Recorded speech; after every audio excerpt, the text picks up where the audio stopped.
तो Young's experiment के बाद सिमिलर टाइप के कुछ और भी इंटरफेरेंस हैं, जिसमें एक ये एक्सपेरिमेंट है जिसको बोला जाता है Lloyd's mirror experiment. Lloyd's mirror experiment similar to Young's modulus, similar to Young's experiment. इसमें हम लोगों ने एक प्लेन मिरर यूज किया हुआ है जिसके परपेंडिकुलरली कोई स्क्रीन रखी गई है जहां पर इंटरफेरेंस होनी है, और प्लेन मिरर से कुछ हाइट पर, सपोज दैट एच हाइट है ये, तो एच हाइट पर हम लोगों ने कोई एक रियल सोर्स ऑफ लाइट रखा हुआ है। इंटरफेरेंस क्यों होगा यहाँ पर? बिकॉज इंटरफेरेंस के लिए दो वेव चाहिए होती है। तो यहाँ पर वो कौन सी दो वेव होंगी जिनसे इंटरफेरेंस बनेगी? तो एक तो रियल सोर्स से डायरेक्टली कोई लाइट स्क्रीन पर जाएगी, इसको आप एसपी मान ले, डायरेक्ट लाइट। और कुछ लाइट ऐसी भी आएंगी जो सोर्स से मिरर पे जाएंगी, और मिरर से रिफ्लेक्शन के बाद देन ये पॉइंट पी पर जाएंगे। तो एक डायरेक्ट लाइट बन रही है, एक लाइट रिफ्लेक्शन के बाद जाएगी पॉइंट पी पर। इसे डायरेक्ट लाइट में और रिफ्लेक्टेड लाइट, इन दोनों के बीच में इंटरफेरेंस कंसीडर करोगे,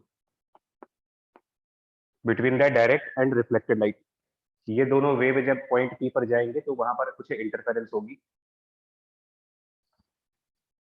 ऐसे में जो पाथ डिफरेंस बनेगा यहाँ पर इन दोनों के बीच में अगर कैलकुलेशन करा जाए पाथ डिफरेंस का, जिसके बेस पर फिर फेज डिफरेंस निकालोगे, तो सपोज पॉइंट एस से, इसको हम कोई नाम ए दे देते हैं, तो पॉइंट एस से लाइट ए पर फॉल कर रही है और ए से फिर रिफ्लेक्ट करके वो पॉइंट पी पर जा रही है। पाथ डिफरेंस कैलकुलेट करें अगर between the direct light S P और reflected light S A P, तो दैट पाथ डिफरेंस, जिसको डेल्टा एक्स बोलोगे, that is reflected light S से ए तक जाएगी, फिर ए से पी तक, ये टोटल पाथ हो गया, total path for reflected light minus the path of direct light S P.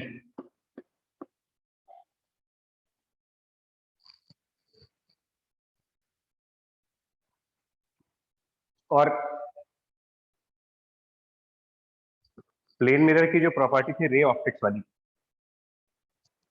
Plane mirror की जो रे ऑप्टिक्स वाली प्रॉपर्टी थी उसके हिसाब से पॉइंट ए से जो रिफ्लेक्शन हुआ है, अगर आप इस रिफ्लेक्टेड लाइट को बैक साइड पर एक्सटेंड करें, रिफ्लेक्टेड लाइट अगर हम बैक साइड पर एक्सटेंड करें, तो सोर्स की एक इमेज फॉर्म हो रही होगी इस प्लेन मिरर में। सोर्स की एक इमेज, अगर ये एच डिस्टेंस ऊपर है तो फिर एच डिस्टेंस नीचे उसकी इमेज भी आ रही होगी, उसको एस डैश नाम दे रहे।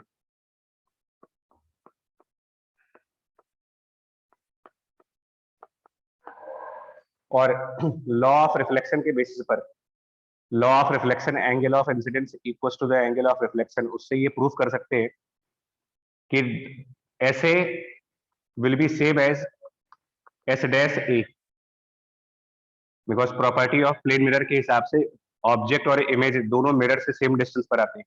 अगर ये एच डिस्टेंस ऊपर है तो फिर एस डैश एच डिस्टेंस नीचे, यानी ये दो ट्राइंगल सिमिलर ट्राइंगल्स बन जाएंगे जिससे एस ए की वैल्यू और एस डैश ए की वैल्यू बराबर होगी। तो ये S A plus A P जो है, S A plus A P, इसमें एस ए को रिप्लेस करके एस डैश ए लिख सकते हैं, और S dash A plus A P ये बन जाएगा एक तरीके से S dash P and minus S P.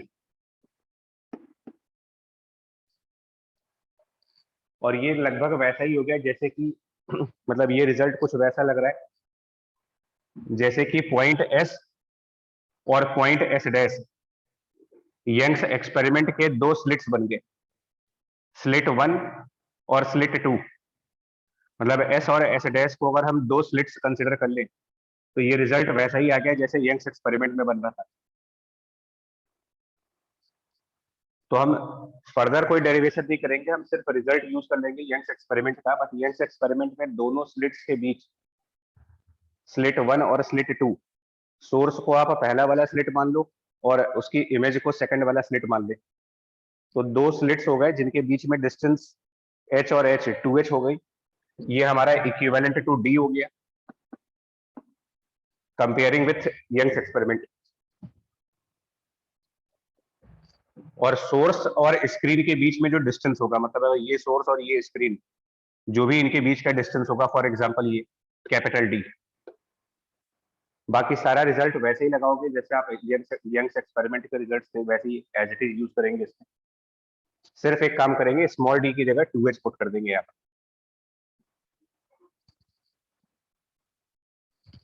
यहाँ तक का पॉइंट समझ में आ रहा है कि it is equivalent to Young's experiment.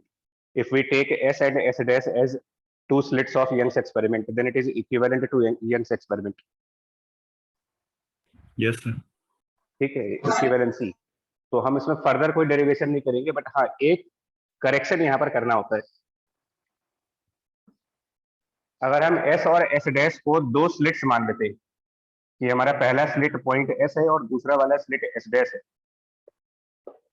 तो यंग्स के एक्सपेरिमेंट में ये कहा गया था कि दोनों स्लिट्स के बाइसेक्टर वाली लाइन पर, दोनों स्लिट्स का जो बाइसेक्टर पॉइंट था, यंग्स एक्सपेरिमेंट में यहां पर सेंट्रल मैक्सिमा बना था और बाकी के मैक्सिमास की जो पोजीशंस थी वो भी हम लोगों ने कैलकुलेट की थी कि सेंट्रल मैक्सिमा यहां पर आएगा और first maxima, then second maxima, then third maxima, उनकी अपनी अपनी एक डिस्टेंसेस बनी हुई थी। बस चेंज यहां पर ये करोगे आप कि यंग्स एक्सपेरिमेंट में जहां जहां पर मैक्सिमास बन रहे थे, लॉयड वाले एक्सपेरिमेंट में वहां वहां पर मिनिमा बनेंगे, और यंग्स के एक्सपेरिमेंट में जहां जहां पर मिनिमा बन रहे थे, लॉयड वाले एक्सपेरिमेंट में वहां पर मैक्सिमास बनेंगे। मतलब कि अगर हम याद करें, at y equals to capital D lambda by small d in Young's experiment, तो ये वो पोजीशन होती थी जहां पर हम फर्स्ट मैक्सिमा बोलते थे। यंग्स के एक्सपेरिमेंट में इस पोजीशन पर फर्स्ट मैक्सिमा बोला गया था। लॉयड के एक्सपेरिमेंट में यहां पर आप कहोगे this first minima. Young's experiment में y equals to capital D lambda by 2d, जहां पर फर्स्ट मिनिमा कहा गया था, लॉयड एक्सपेरिमेंट में इसको बदल दे और मिनिमा की जगह वहां लिख दे ये फर्स्ट मैक्सिमा। मतलब मैक्सिमा और मिनिमा की पोजीशन से इंटरचेंज हो गई कंपेयरिंग विद यंग्स एक्सपेरिमेंट। जिन जिन पोजीशंस पर यंग्स एक्सपेरिमेंट के मैक्सिमास थे, उन पोजीशंस पर लॉयड एक्सपेरिमेंट में मिनिमास है, और यंग्स के मिनिमा वाली पोजीशन पर लॉयड के एक्सपेरिमेंट में मैक्सिमास मिल रहे हैं। यंग्स एक्सपेरिमेंट में सेंटर पर मैक्सिमा बनता था, लॉयड के एक्सपेरिमेंट में इसको बोला जाएगा सेंटर वाले पॉइंट को कि ये मिनिमा है, सेंट्रल मिनिमा बोलेंगे इसको इंस्टेड ऑफ मैक्सिमा।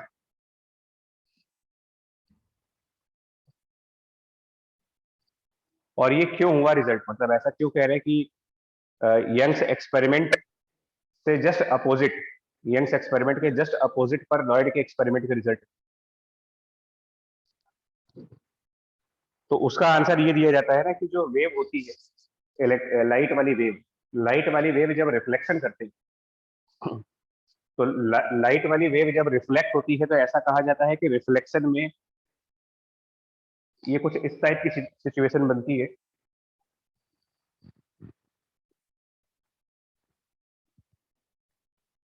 मतलब इसका रीजन अगर पूछा जाए कि इसका क्या रीजन है, तो आप रीजन कुछ ऐसे बताओगे, लाइक अगर कोई एक वेव का क्रस्ट वाला पार्ट, एक वेव का क्रस्ट वाला पार्ट किसी सरफेस से रिफ्लेक्ट हो, तो ये कहा जाता है थ्योरी में कि जब भी किसी वेव का क्रस्ट वाला पार्ट एक सरफेस से रिफ्लेक्ट होगा, तो आफ्टर रिफ्लेक्शन वो क्रस्ट की जगह पे ट्रफ बनेगी। मतलब अगर इंसिडेंट वेव इस तरफ जा रही थी, तो रिफ्लेक्शन के बाद वेव अपोजिट डायरेक्शन में जाएगी, और क्रस्ट वाली चीज रिफ्लेक्शन में, क्रस्ट वाली चीज ट्रफ में कन्वर्ट हो जाएगी, और ट्रफ वाली चीज आएगी तो क्रस्ट में कन्वर्ट हो जाएगी। और इसको कहते हैं कि ये वेव 180 डिग्री के फेज डिफरेंस पर आ गई। 180 डिग्री का फेज डिफरेंस क्यों बोलते हैं इसको? नॉर्मल वेव में, एक नॉर्मल वेव में क्रस्ट और ट्रफ मिल करके एक कंप्लीट वेव माना जाता है। वन कंप्लीट वेव मींस उसमें एक क्रस्ट होना चाहिए और एक ट्रफ होना चाहिए। और एक कंप्लीट वेव के लिए फेज को 2 पाई कहा गया है। The phase of one complete wave is 2 पाई। तो आधी वेव का फेज अगर आप निकालोगे, फेज ऑफ हाफ वेव, तो ये बन जाता है पाई। तो रिफ्लेक्शन से पहले हमारे पास एक क्रस्ट था और रिफ्लेक्शन के बाद हमारे पास एक ट्रफ आ गया। तो ये कुछ ऐसा मान लिया जाता है कि ये वेव 180 डिग्री आगे शिफ्ट कर गई।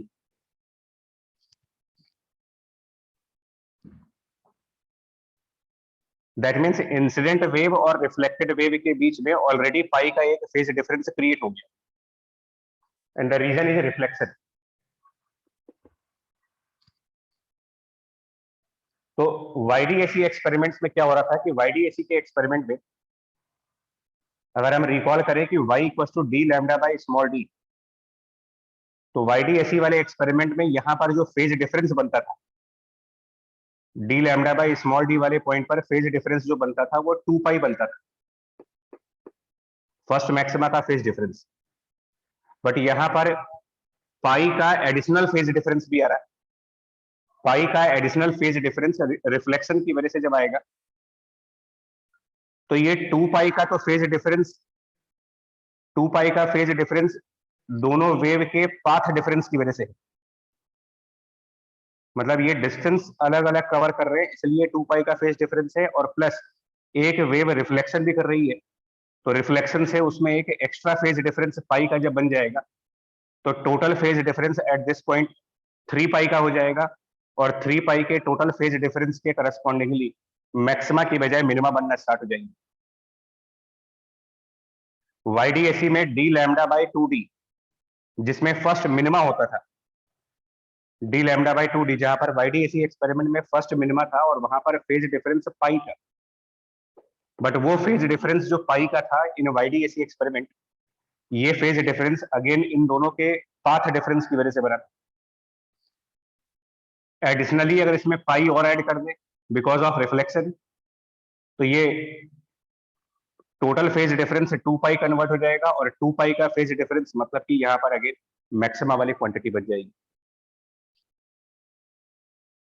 इसीलिए कह रहे हैं कि जहां जो वाईडीएसी में जो मैक्सिमाज वाली पोजीशन थी, लॉयड के एक्सपेरिमेंट में वो मिनिमा वाली पोजीशन है, और वाईडीएसी के जो मिनिमा वाली पोजीशन थी लॉयड एक्सपेरिमेंट के मैक्सिमाज वाली पोजीशन। और असर्शन रीजनिंग में बोला जाए कि ये रीजन क्यों है ऐसा, तो because of additional phase difference of pi created by this reflection phenomena. अभी इसकी अलग थ्योरी है, इसकी थ्योरी अलग है कि वेव चैप्टर में बताई जाती है कि रिफ्लेक्शन में पाई का फेज डिफरेंस क्यों आएगा।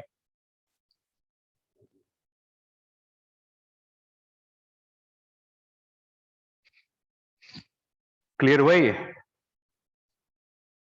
Yes sir. ये तो फैक्ट मानोगे, इसकी कोई प्रूविंग नहीं हुई है अभी हमारे पास। अभी इसको एज अ फैक्ट मानना है कि जहां पर भी लाइट का रिफ्लेक्शन इन्वॉल्व होगा, लाइट जब भी रिफ्लेक्ट होगी, तो पाई का एक्स्ट्रा फेज डिफरेंस आप ऐड करोगे उस वाले फेज डिफरेंस में जो पाथ डिफरेंस की वजह से बना।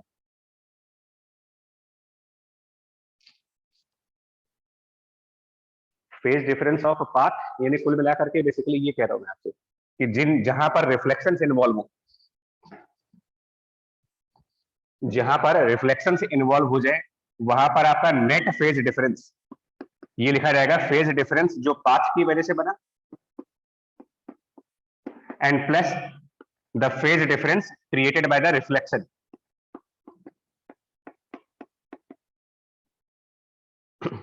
जो पाथ की वजह से फेज डिफरेंस होगा, इसका कैलकुलेशन वैसे ही रहेगा 2 pi upon lambda into this x2 minus x1 जो फॉर्मूला था हमारा पाथ वाला। और रिफ्लेक्शन वाला फेज डिफरेंस एक फिक्स वैल्यू है, ये फिक्स वैल्यू पाई रहेगी हमेशा।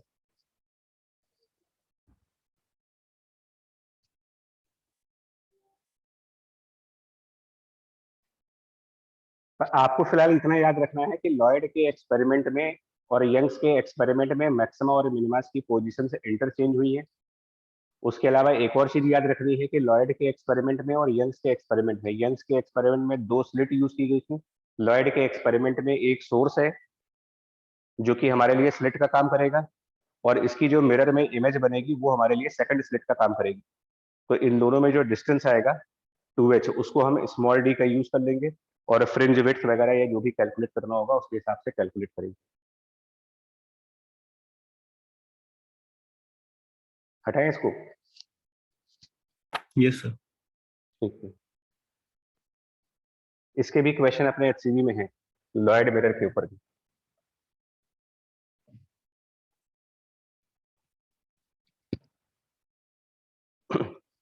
इसी से रिलेटेड एक टॉपिक और है, रिफ्लेक्शन से ही रिलेटेड एक टॉपिक और है, उसको बोलते हैं थिन फिल्म इंटरफेरेंस।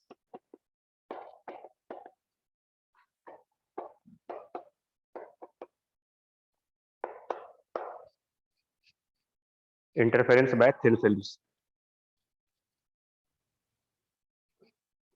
ये भी इसी तरीके से, इसमें भी रिफ्लेक्शन का ही कंसेप्ट रखना है।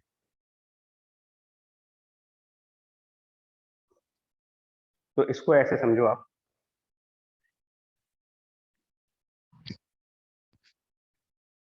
Thin film interference real practically अगर बात करी जाए तो प्रैक्टिकली ऐसे मान सकते हैं कि पानी के ऊपर जब ऑयल की लेयर आ जाती है, पानी के ऊपर अगर ऑयल, पेट्रोल, डीजल ऐसा कुछ अगर आ जाए और उस पर सनलाइट पड़ती है तो वो काफी कलर्ड फॉर्म में दिखते हैं।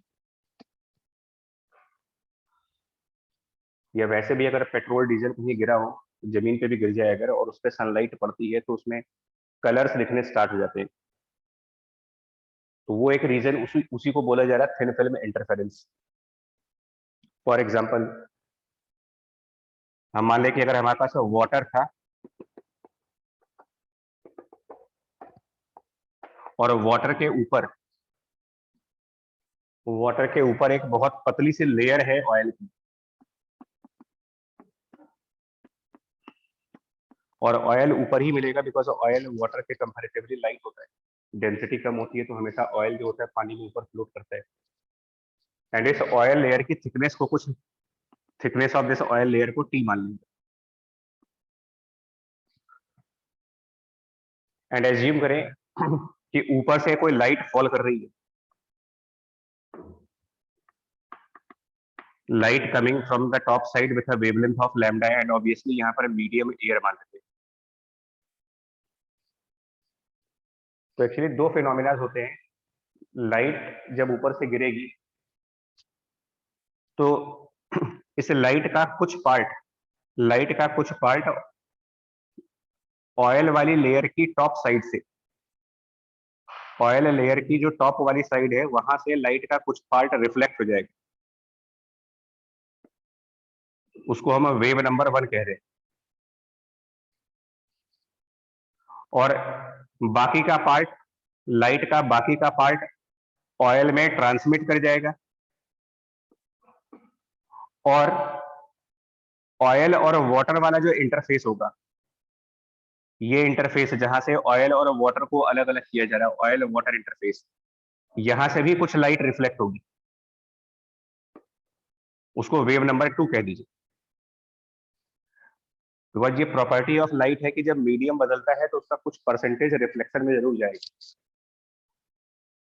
तो सबसे पहले एयर से ऑयल, चेंज ऑफ मीडियम होगा तो रिफ्लेक्शन होगा, रिफ्लेक्शन भी होगा, ट्रांसमिशन भी होगा। Again a change of medium, oil and water, तो फिर लाइट का कुछ परसेंटेज रिफ्लेक्ट होना है और बाकी का परसेंटेज आगे ट्रांसमिट हो जाएगा।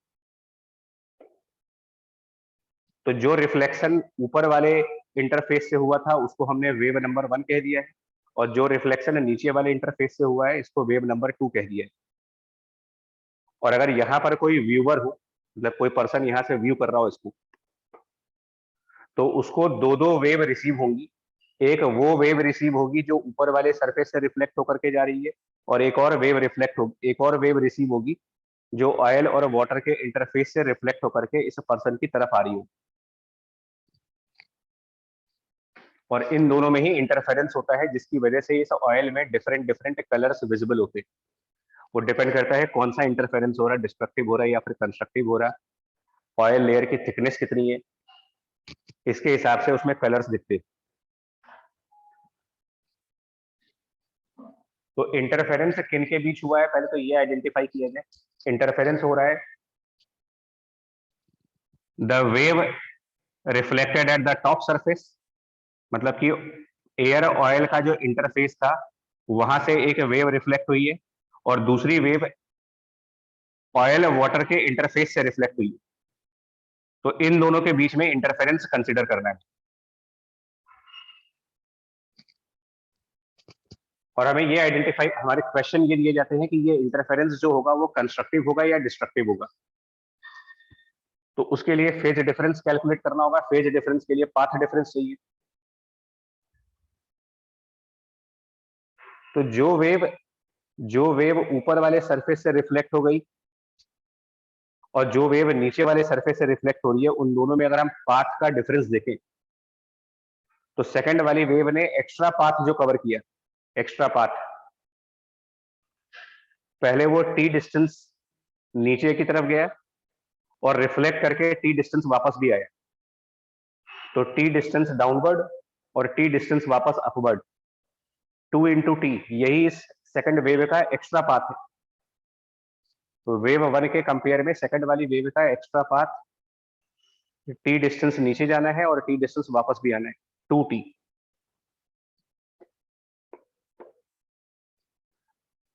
बट ये जो एक्स्ट्रा पाथ है तो हमारे हमारे हम लोग इंटरफेरेंस में हमेशा ऑप्टिकल पाथ की बात करते हैं। तो ये 2 इंटू टी ये कहलाएगा ज्योमेट्रिकल पाथ। फेज डिफरेंस हम लोग ऑप्टिकल पाथ से कैलकुलेट करते हैं। तो ऑप्टिकल पाथ में इसको कन्वर्ट करने के लिए कहा गया था कि जो ज्योमेट्रिकल पाथ हो उसके अंदर रिफ्रैक्टिव इंडेक्स मल्टीप्लाई करें। तो it is 2 into T and multiplied by, ये 2 इंटू टी ऑयल में कवर कर रहे हैं तो मल्टीप्लाई करेंगे refractive index of this oil. ना ये बन गया ऑप्टिकल पाथ। और यही वेव 1 और वेव 2 का पाथ डिफरेंस है।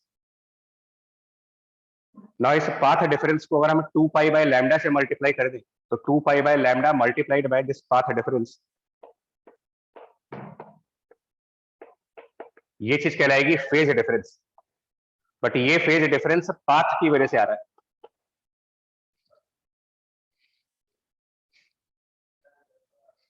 एडिशनल फेज डिफरेंस भी आएंगे, पाथ डिफरेंस के अलावा भी फेज डिफरेंस आएंगे, वो रिफ्लेक्शन वाले आएंगे। रिफ्लेक्शन वाले फेज डिफरेंस कहां पर आएंगे वो देखो।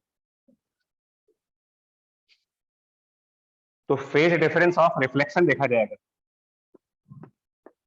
तो कहां कहां पर रिफ्लेक्शंस हुए हैं वो कंसीडर करेगा। कौन कौन से साइड पर रिफ्लेक्शंस हुए हैं वो देखे जाएंगे। तो पहला रिफ्लेक्शन एयर से और ऑयल की तरफ जा रहे थे, from air to oil. From air to oil का मतलब हुआ रेयर मीडियम से और डेंसर मीडियम की तरफ जा रहे हैं। तो रूल क्या है इसका, रिफ्लेक्शन के फेज डिफरेंस की जो थ्योरी है, रिफ्लेक्शन के फेज डिफरेंस की थ्योरी बता रहा हूं आपको, that phase difference during reflection, ये इट इज इक्वल टू पाई। अगर हमारा रिफ्लेक्शन बाय मिरर है, मिरर से रिफ्लेक्ट होने पर पाई का फेज डिफरेंस आएगा। रिफ्लेक्शन में पाई का फेज डिफरेंस उस समय भी आएगा जब लाइट का मूवमेंट रेयर से डेंसर हो रहा हो। एक्चुअली रिफ्लेक्शन दो केसेस में होते हैं, रिफ्लेक्शन होते हैं मिरर के टाइम पर और रिफ्लेक्शन होते हैं चेंज ऑफ मीडियम के टाइम पर। मिरर वाले रिफ्लेक्शन से तो पाई का फेज डिफरेंस गारंटीड है। चेंज ऑफ मीडियम, अगर रिफ्लेक्शन चेंज ऑफ मीडियम की वजह से रिफ्लेक्शन हो रहा है तो चेंज ऑफ मीडियम दो तरीके के हो सकते हैं, रेयर से डेंसर या फिर डेंसर टू रेयर। तो जब रेयर से डेंसर होगा तो पाई का फेज डिफरेंस आएगा। लेकिन अगर रिफ्लेक्शन हुआ है during change of medium denser to rare, तो उस टाइम पर थ्योरी कहती है that phase difference will be zero value.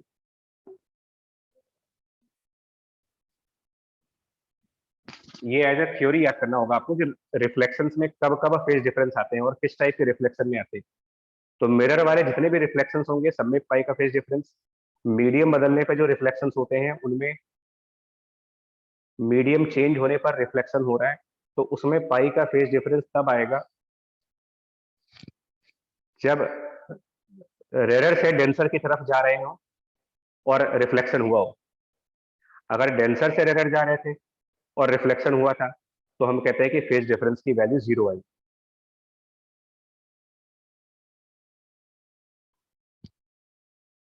तो हमारी पहली वाली वेव का रिफ्लेक्शन हुआ था जब लाइट ट्रेवल कर रही थी एयर से ऑयल की तरफ। तो एयर से ऑयल की तरफ जाने का मतलब हुआ रेरर से डेंसर जा रहे हैं। तो रेरर से डेंसर अगर जाएंगे तो इस रिफ्लेक्शन में वेव वन में एक्स्ट्रा फेज डिफरेंस पाई का बनेगा। वेव टू मतलब वो पाई का फेज डिफरेंस किनके साथ बनेगा, वो जो वेव इंसिडेंट हुई है और जो वेव रिफ्लेक्ट हुई है, इंसिडेंट और रिफ्लेक्टेड इन दोनों में पाई का फेज डिफरेंस। सेकंड वाली वेव का रिफ्लेक्शन, तो सेकंड वाली वेव का रिफ्लेक्शन ऑयल से वाटर जाते समय हुआ था, ऑयल से वाटर की तरफ। ऑयल और वाटर में ऑयल ऑयल रेरर मीडियम है एंड वाटर डेंसर मीडियम है। तो ये रिफ्लेक्शन भी रेरर से डेंसर जाते वक्त हुआ था। तो इस सेकंड वेव के अंदर भी एक पाई का फेज डिफरेंस आएगा विथ दिस इंसिडेंट वेव। तो इंसिडेंट वेव का और पहली वाली रिफ्लेक्टेड वेव में पाई का फेज डिफरेंस, और इंसिडेंट वेव और दूसरी वाली रिफ्लेक्टेड वेव इनमें भी पाई का फेज डिफरेंस आ रहा है। तो फिर दोनों रिफ्लेक्टेड वेव के बीच में अगर फेज डिफरेंस देखा जाए, इंसिडेंट से पाई का फेज डिफरेंस पहले रिफ्लेक्शन में और इंसिडेंट से पाई का फेज डिफरेंस दूसरे रिफ्लेक्शन में, तो इसका मतलब दोनों रिफ्लेक्शंस वाली जो वेव है इनमें आपस में कोई फेज डिफरेंस नहीं। और क्योंकि इन्हीं दोनों में इंटरफेरेंस कंसिडर कर रहे हो आप, इंटरफेरेंस दोनों रिफ्लेक्टर लाइट्स के बीच में हो रहा है। ये इंडिविजुअली इंसिडेंट से तो पाई का फेज डिफरेंस बना रहे हैं, बट दोनों रिफ्लेक्शंस आपस में कोई भी फेज डिफरेंस नहीं बना रहे हैं, so phi of reflection will be 0। Phi reflection between the two reflected lights 0 value. यानी कि जो पाथ की वजह से फेज डिफरेंस आ रहा है वही हमारे लिए टोटल फेज डिफरेंस। तो phi net 4 pi mu oil into T divided by lambda, यही हमारे लिए नेट फेज डिफरेंस। और बाकी अगर ये पूछा जाए कि ये कंस्ट्रक्टिव होगा कि डिस्ट्रक्टिव होगा तो वो तो कैलकुलेशन करके मालूम चलेगा। अगर ये वैल्यू, अगर ये फेज डिफरेंस की वैल्यू अगर ये 0 आती है, 2 पाई आती है, 4 पाई आती है, हालांकि 0 तो आएगा नहीं कभी, तो अगर ये 2 पाई, 4 पाई या 6 पाई इस तरीके के आते हैं तो ये कंस्ट्रक्टिव इंटरफेरेंस कहलाएगा। और अगर ये पाई, 3 पाई या 5 पाई के बराबर आते हैं तो फिर ये डिस्ट्रक्टिव इंटरफेरेंस।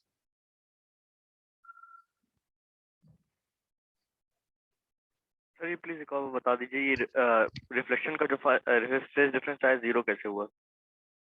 पहले तो आप देखो इसमें ये समझो कि हम जो फेज डिफरेंस कैलकुलेट कर रहे हैं वो कौन सी, देखो टोटल यहाँ 3 तरीके की वेव है।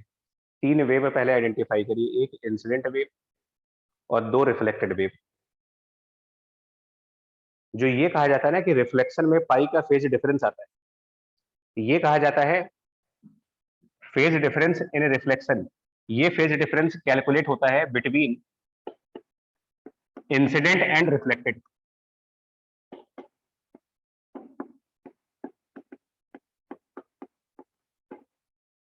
इसको एक दूसरे डायग्राम से मैं समझा के दिखा देता हूं। इसको एक अलग तरीके से ऐसे समझो कि हमारे पास ये ऑयल था, मान लेते हैं ये वाटर था और ये एयर था। हम लोगों ने यहां से एक वेव भेजी, मान लीजिए वेव का क्रस्ट वाला पार्ट गया, सपोज इस तरीके की कोई इंसिडेंट वेव गई, तो ये वेव एयर से ऑयल की तरफ मूव कर गई, मतलब ये आगे पास ऑन हो गई। तो ये वेव एयर से ऑयल की तरफ as it is pass on हो गई, ट्रांसमिशन, जिसको ट्रांसमिशन बोलते हो कि ये ट्रांसमिट कर गई। लेकिन साथ में इस वेव का कुछ पार्ट यहाँ वाले सरफेस से रिफ्लेक्ट भी हुआ है, और उस रिफ्लेक्शन में ये उल्टा हो गया, क्रस्ट वाली चीज ट्रफ बन गई। तो this is reflected reflection from air and oil interface. फिर जो ये wave as it is pass on करके ऑयल वाटर के साइड पे गई है, यहां पर भी एक रिफ्लेक्शन हो रहा है, और ये रिफ्लेक्शन भी उल्टा हो रहा है, सेकंड रिफ्लेक्शन। रिफ्लेक्शन फ्रॉम, आप कह सकते हो कि ये ऑयल एंड वाटर सरफेस है, और ये वेव फिर आगे पास ऑन हो जाएगी, मतलब वेव आगे बढ़ती चली जाएगी, लेकिन बीच बीच में जहां मीडियम बदलेंगे वहां से कुछ रिफ्लेक्शंस भी होते रहेंगे इसके। अब दोनों रिफ्लेक्शन वाली वेव जो है, जो ये वाली रिफ्लेक्टेड वेव है और जो ये वाली रिफ्लेक्टेड वेव है, इनमें अगर फेज डिफरेंस देखा जाए तो भाई ये भी ट्रफ है, ये भी ट्रफ है, इन दोनों में कोई फेज डिफरेंस नहीं है, इसी को हम लोगों ने यहाँ पर जीरो लिखा हुआ। लेकिन जब बट वेव एयर से ऑयल में एंटर कर रही थी तो उसमें फेज चेंज नहीं होगा? नहीं आता, नहीं आता, ट्रांसमिशन में फेज डिफरेंस नहीं आते, ट्रांसमिट होने पर कोई फेज डिफरेंस नहीं आते, फेज डिफरेंस सिर्फ रिफ्लेक्शन वाले टाइम पर होते हैं।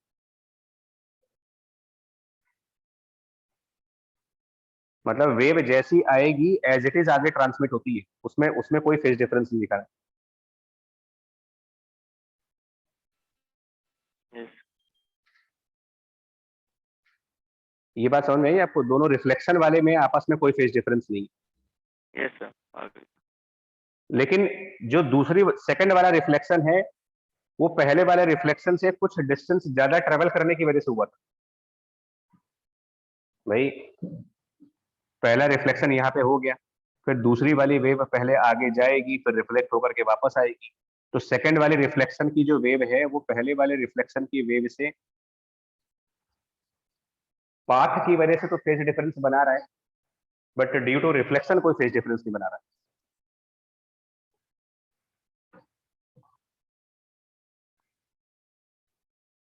हुआ ये? Yes sir. रिफ्रैक्शन और ट्रांसमिशन में फेज डिफरेंस नहीं आते हैं, इसको ध्यान रखना।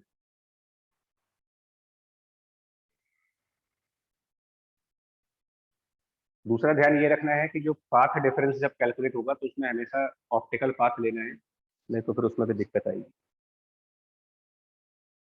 अब मान लो अगर यही सिचुएशन कुछ उल्टी होती, जैसे मान लें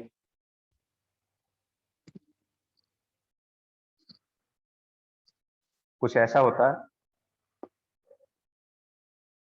कि जो यहाँ पर रिफ्रैक्टिव इंडेक्स μ1 है, ये रिफ्रैक्टिव इंडेक्स μ2 है, और ऊपर की तरफ या ये μ1 है, ये μ2 है, और ये μ3 है।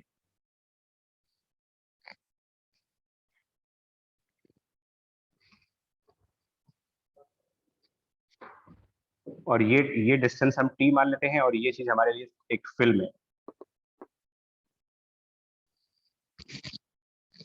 और सपोज दैट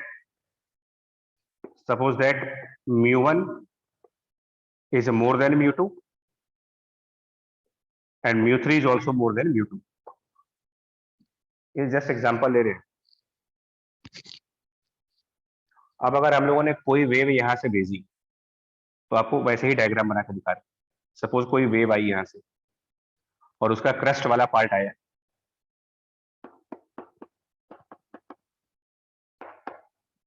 तो जो पहला वाला रिफ्लेक्शन होगा, फर्स्ट रिफ्लेक्शन, उसमें वेव कैसे दिखाएंगे? तो पहला वाला रिफ्लेक्शन हो रहा है μ1 से μ2 की तरफ, μ1 μ2, और अगर ये कंडीशन दी गई है कि μ1 इज मोर देन μ2, यानी कि ये वेव डेंसर मीडियम से रेरर मीडियम में जा रही है, डेंसर से रेरर में। और जब डेंसर से रेरर में जाएंगे तो रिफ्लेक्शन में कोई भी फेज डिफरेंस नहीं आएगा। इसका ये मतलब हुआ कि वेव जिस तरीके से इंसिडेंट हुई है, बिल्कुल सिमिलर तरीके से सिमिलर तरीके से पलट करके वापस जाएगी। रिफ्लेक्शन, फर्स्ट वेव, क्रेस्ट आएगा तो क्रेस्ट जाएगा, ट्रफ आएगा तो ट्रफ वापस होगा। फिर ये वेव आगे ट्रांसमिट होगी और ट्रांसमिशन भी एज इट इज होगा। जैसी वेव आई एज इट इज आगे ट्रांसमिट हुई और सेकंड सरफेस पर फिर रिफ्लेक्शन हो गया। बट ट्रांसमिट होने के बाद, पहले वाले सरफेस से ट्रांसमिट होने के बाद, नाउ ये वाली वेव म्यू2 से म्यू3 की तरफ जा रही है। म्यू2 से म्यू3, म्यू2 से म्यू3 जाने का मतलब रेरर से डेंसर साइड पर, रेरर मीडियम से डेंसर साइड पर। तो जो यहां पर वेव रिफ्लेक्ट होगी वो पलट जाएगी। मतलब अगर क्रेस्ट आया तो रिफ्लेक्शन के बाद ये ट्रफ होगी, ये सेकंड वाला रिफ्लेक्शन होगी। और फिर ये वेव आगे पास ऑन हो गई। मतलब वेव अल्टीमेटली आगे ही बढ़ रही है। कुछ कुछ लाइट, मतलब कुछ परसेंटेज, 3-4%, 5% लाइट यहां रिफ्लेक्ट होगी, 2-4-5% की लाइट यहां रिफ्लेक्ट हो गई। और रिफ्लेक्शंस में इस तरीके की सिचुएशंस बन गई। 1 में और 2 में, इनमें इंटरफेरेंस देखना नहीं। इंटरफेरेंस कंसिडर करते हैं दोनों रिफ्लेक्शंस वाली वेव। तो इनमें क्या फेज डिफरेंस है अगर कैलकुलेट करने को कहा जाए तो now the phase difference will B 1 और 2 के बीच का फेज डिफरेंस। तो पहली बात तो ये सेकंड वाली वेव और फर्स्ट वाली वेव को देखोगे तो सेकंड वाली वेव ने डिस्टेंस ज्यादा कवर की है। पहले वो यहां से टी डिस्टेंस नीचे गया, फिर रिफ्लेक्ट हुआ और फिर टी डिस्टेंस वापस आया। तो 2t का ज्यादा डिस्टेंस है। तो वो 2t का जो पाथ डिफरेंस है वो, और उसको रिफ्रैक्टिव इंडेक्स से मल्टीप्लाई करके ऑप्टिकल में कन्वर्ट करें और उसको 2 पाई बाय लैम्डा से मल्टीप्लाई करें। तो ये तो फेज डिफरेंस आएगा क्योंकि वेव 2 ज्यादा पाथ कवर कर रही है। प्लस रिफ्लेक्शन में भी आ रहा है। इंसिडेंट दोनों एक जैसे थे बट ये रिफ्लेक्शंस में पाई का फेज डिफरेंस बन गया। तो ये जो एक्स्ट्रा फेज डिफरेंस रिफ्लेक्शन से आ रहा है इसको भी ऐड करेंगे, प्लस पाई। और now this is total phase difference. अब अगर कहा जाए कि कंस्ट्रक्टिव इंटरफेरेंस चाहिए तो कंस्ट्रक्टिव इंटरफेरेंस के लिए ये जो टोटल फेज, पाई ऐड किया फिर से बता दीजिए। हाँ जी, लास्ट में जो आपने पाई ऐड किया है वो बता दीजिए। ये पाई हम इसकी वजह से ऐड कर रहे हैं। ये जो पाई वाला टर्म ऐड कर रहे हैं वो ये कर रहे हैं कि यहाँ पर क्रस्ट है और यहाँ पर ट्रफ है। तो क्रस्ट और ट्रफ के बीच में भी तो पाई का फेज डिफरेंस होता है। जी सर। क्योंकि ट्रिग्नोमेट्री के हिसाब से देखो अगर, तो क्रस्ट और ट्रफ का मतलब अगर हम साइन का ग्राफ देखें तो ये 0, ये पाई, ये 2 पाई। क्रस्ट एंड ट्रफ, इनमें तो ऑलरेडी पाई का फेज डिफरेंस है। जी तो ये pi phase difference because of this crust and trough है। और बाकी का जो फेज डिफरेंस है वो इसलिए है कि सेकंड वाली वेव को डिस्टेंस ज्यादा कवर करनी पड़ रही है as compare to the first wave. तो एक्स्ट्रा डिस्टेंस के corresponding phase difference plus crest और ट्रफ की वजह से जो फेज डिफरेंस बना वो और ऐड किया, टोटल फेज डिफरेंस। और अगर ये चीज आपकी टोटल फेज डिफरेंस की वैल्यू 2 पाई आती है, 4 पाई आती है, 6 पाई आती है एंड सो ऑन, तो कंस्ट्रक्टिव इंटरफेरेंस हो जाएंगे। और अगर पाई, 3 पाई और 5 पाई आते हैं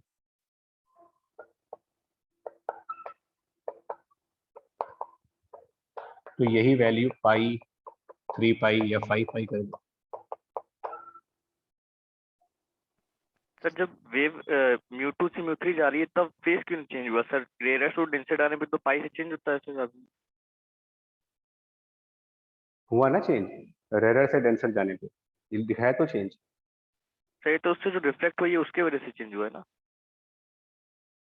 हाँ, तो सर रेयर टू डेंसर जो नीचे रे जा रही है जो म्यू3 तो में है उसका ये ट्रांसमिशन है, ये तो दूसरे मीडियम में चले गए ना। yes, sir. दूसरे मीडियम में जो लाइट जाएगी जिसको ट्रांसमिशन बोलते हो, रिफ्रैक्शन बोलते हो, रिफ्लेक्शन नहीं बोलते उसे, इनमें तो मैं मना कर रहा हूँ। इसमें तो आप रेरर से डेंसर जाओ चाहे डेंसर से रेरर जाओ, जो वेव आगे पास ऑन हो रही है उनमें कभी कभी फेज डिफरेंस नहीं आते, चाहे मीडियम कैसा भी हो। ओके। ट्रांसमिशन में कभी फेज डिफरेंस नहीं दिखाओगे आप, चाहे रेरर से डेंसर जाना हो चाहे डेंसर से रेरर जाना हो, वो एज इट इज पास होती है।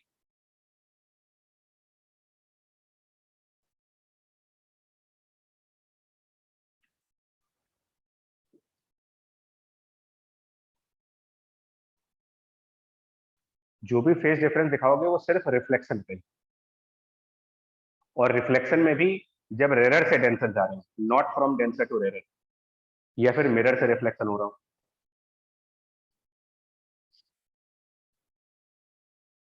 देख लो, और कुछ पूछना है तो पूछ लो इसमें भी, अगर कुछ कंफ्यूजन लग रही है।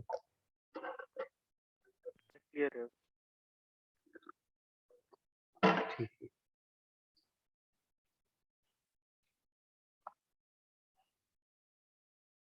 तो यही दो क्वेश्चंस आते हैं इसमें, थिन फिल्म और लॉयड एक्सपेरिमेंट के ऊपर।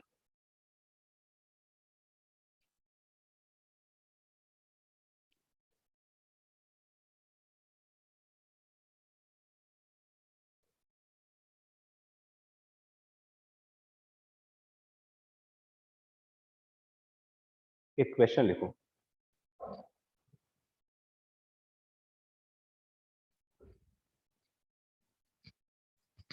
एक क्वेश्चन लिखिए। बोले? Yes Yes. Soap film has a thickness of a soap film has a thickness of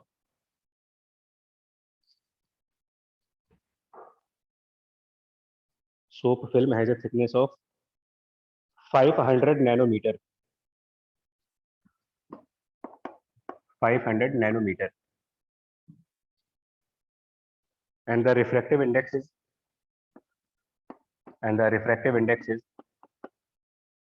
1.35.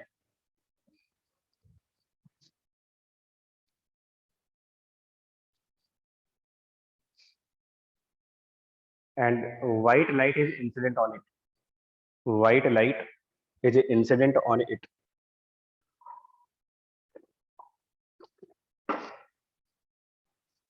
White light is incident on it.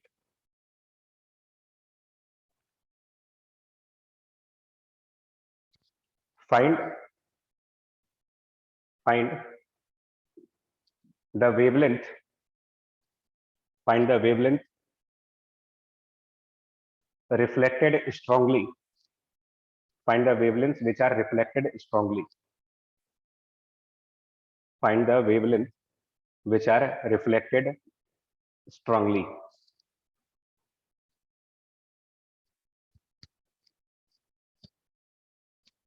और उसमें दो केसेस है। पहला case, the soap film is part of air bubble, part of the bubble.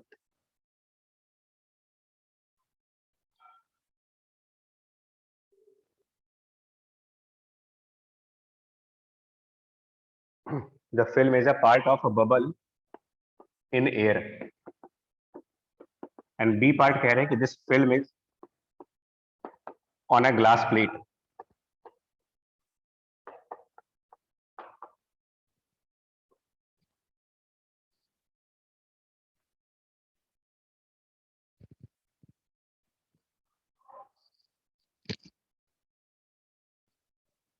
और white light का जो lambda है वो दे रखा है आपको कि lambda of the white colour, मतलब जो व्हाइट लाइट होती है उसकी वेवलेंथ की एक रेंज दी गई है। वो रेंज दी गई है from 380 nanometre to 780 nanometre.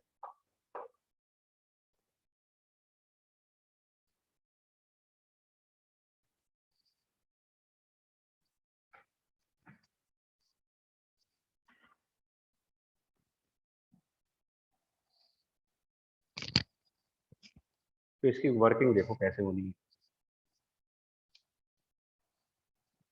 Film वाले जितने भी न्यूमेरिकल्स बनेंगे क्वेश्चंस जो फिल्म के ऊपर बन रहे होंगे उनमें एक काम आप ये करो, आप फेज डिफरेंस पाथ वाला देखें पहले, और ये 2 pi by lambda multiplied by,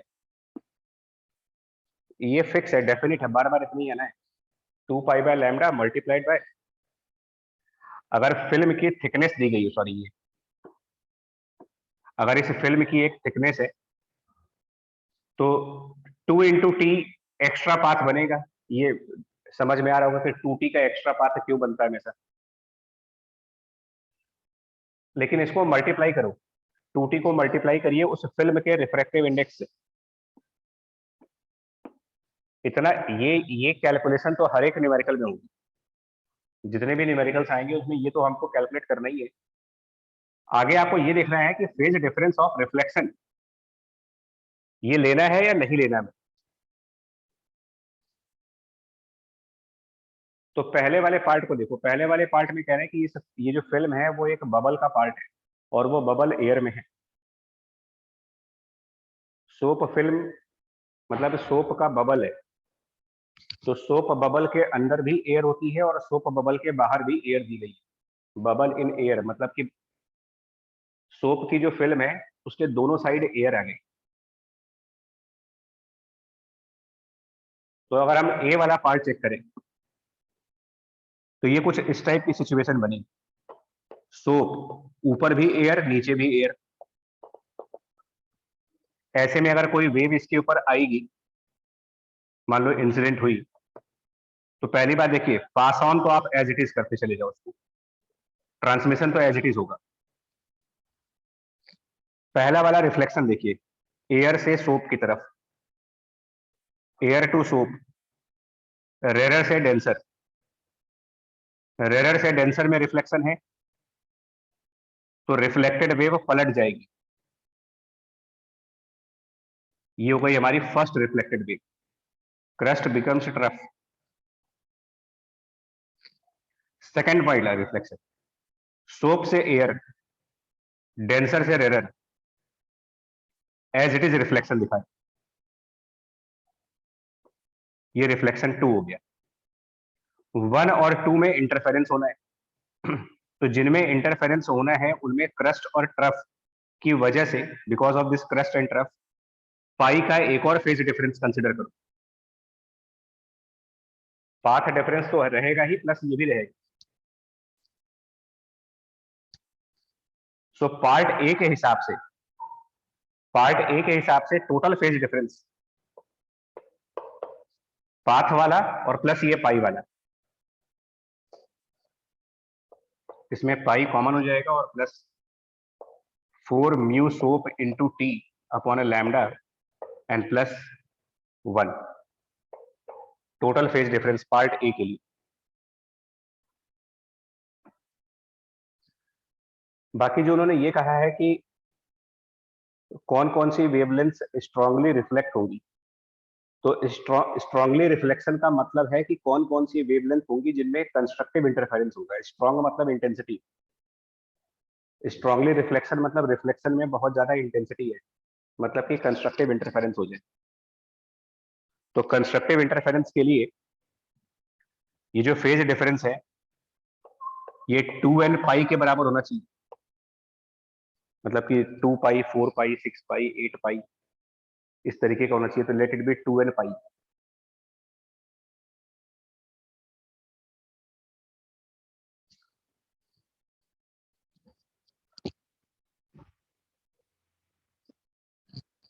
अब हमें लैम्डा की रेंज दी गई है, लैम्डा की रेंज 380 से 780 दी गई। तो जो लैम्डा की रेंज दी गई है उसके बेसिस पर n की रेंज निकालेंगे। रेंज ऑफ n कैलकुलेट करो, ये पाई एंड पाई कैंसल, ये 2 को नीचे लेके आइए, तो n इक्वल टू 1/2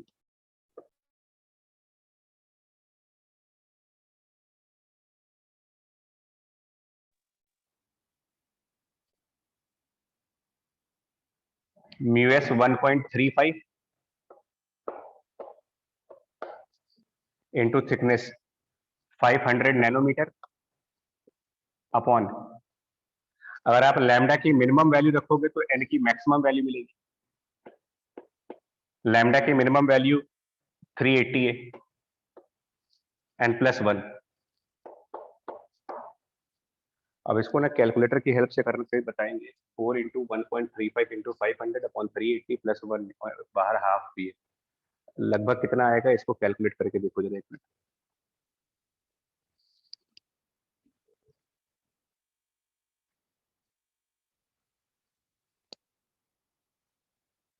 और फिर एक n की मिनिमम वैल्यू निकालेंगे। 4 इंटू 1.35 इंटू 500 और लैम्डा की हाईएस्ट वैल्यू पुट करेंगे,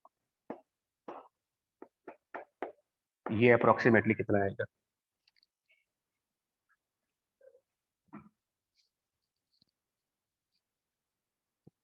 मैक्सिमम 4 आ रहा है एग्जैक्टली 4 आ रहा है या 4 पॉइंट समथिंग? सर, 4.05। 4.05 हो गया। और ये वाला देख सकते हैं,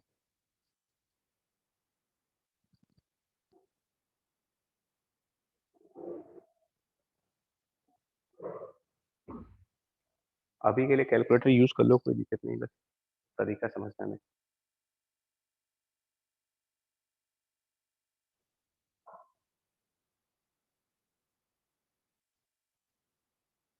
2.23 आ रहा है। तो ये तो n की रेंज आई, बट क्योंकि n एक इंटीजर होना चाहिए, इसका मतलब कि पॉसिबल वैल्यूज क्या बनी n की हमारे लिए। So now the possible values of n, अगर 2.23 से 4.05 के बीच में इंटीजर देखे जाए, इंटीजर, तो एक इंटीजर 3 मिलेगा, एक इंटीजर 4 मिलेगा। n की जो रेंज है उस रेंज में कौन कौन से इंटीजर आ रहे हैं, तो आंसर n=3 एंड n=4 हुआ। अब n को 3 पुट करके n=3 रखेंगे, और n=3 रख करके वो वेवलेंथ कैलकुलेट की जाएगी जिसका कंस्ट्रक्टिव इंटरफेरेंस हो रहा है। फिर n=4 रखेंगे और फिर वो वेवलेंथ कैलकुलेट करेंगे जिसका कंस्ट्रक्टिव इंटरफेरेंस हो रहा है।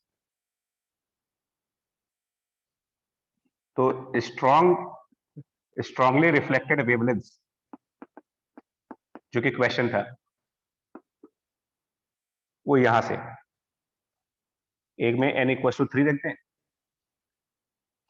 मतलब कि 4 μs 1.35 into 500 upon lambda calculate करना है, +1 = 2 इंटू n3 यानी कि 6 है। तो एक लैम्डा यहां से कैलकुलेट होगा और एक और लैम्डा कैलकुलेट होगा जब यहाँ पर n=4 पुट करके देखेंगे, यानी राइट हैंड साइड पर 8 कर दें 6 की जगह। तो एक आंसर ये बनेगा, एक आंसर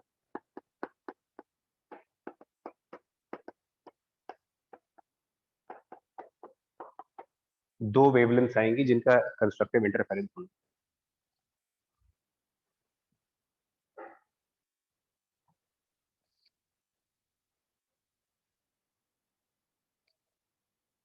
अब जरा बी पार्ट पे देखो,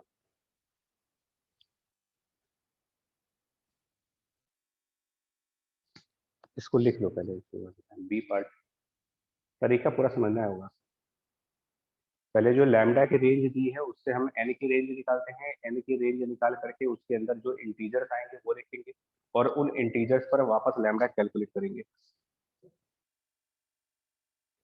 अब जो बी वाला पार्ट है क्वेश्चन का, बी पार्ट, उसमें कह रहे हैं कि ये जो सोप की फिल्म है वो एक ग्लास के ऊपर रखी गई है, मतलब नीचे ग्लास है।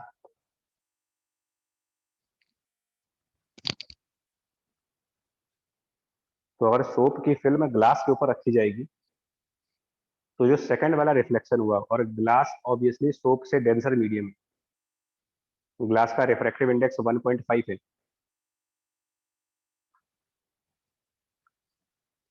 तो ऐसे में जो सेकंड सरफेस पर रिफ्लेक्शन था सोप से ग्लास, रेरर से डेंसर, रेरर से डेंसर में जब लाइट जा रही थी और रिफ्लेक्शन हो गया, तो रेयर से डेंसर गए थे और रिफ्लेक्शन हो गया, तो ये वेव पलट जाएगी। ऐसे में वेव 1 और वेव 2 में रिफ्लेक्शन की वजह से कोई डिफरेंस नहीं बन रहा, पाथ की वजह से बन रहा है, बट रिफ्लेक्शन की वजह से दोनों वेव एक जैसी है। तो ये जो +1 किया था हम लोगों ने यहाँ पर, ये प्लस वाला नहीं करेंगे बी पार्ट में, मतलब एडिशनली पाई को ऐड नहीं करेंगे, यानी खाली पाथ वाला डिफरेंस देखेंगे। पाथ वाला डिफरेंस था 2π/λ एंड 2 μ सोप इनटू थिकनेस, बस यही हमारा फेज डिफरेंस रहेगा, इसमें +π नहीं होगा, बिकॉज दोनों रिफ्लेक्शन से एक जैसे हैं। और कंस्ट्रक्टिव के लिए इसको फिर 2n π करेंगे, और बाकी काम ऐसे ही रहेगा। फिर से लैम्डा की मिनिमम वैल्यू पर n की मैक्सिमम वैल्यू, लैम्डा की मैक्सिमम वैल्यू से n की मिनिमम वैल्यू, मतलब पहले रेंज निकालो n की, उस रेंज में जितने इंटीजर्स आएंगे उन इंटीजर्स को वापस यहाँ रख करके और लैम्डा को कैलकुलेट करेंगे।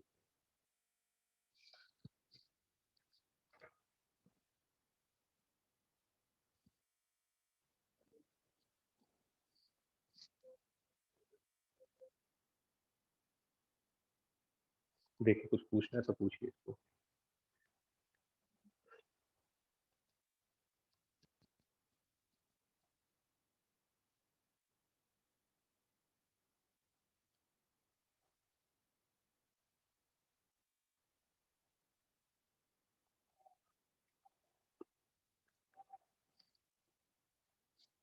कोई क्वेरी है इसमें? No sir.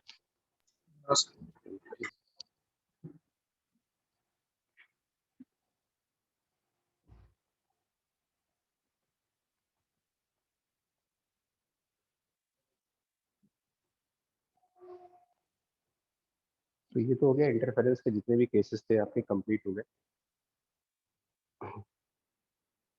इसी चैप्टर से मतलब सिमिलर इसी कंसेप्ट को आगे कंटिन्यू कर लो। तो सेकंड है is called single slit experiment.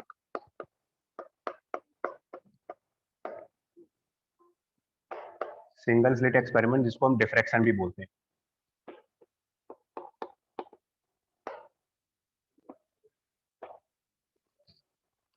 The Young's experiment में 2 स्लिट्स हैं, यहाँ पर सिंगल स्लिट है, एक ही स्लिट है।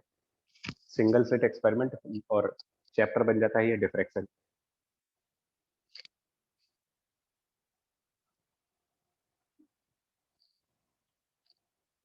तो इसमें ऐसे बोलते हैं यार कि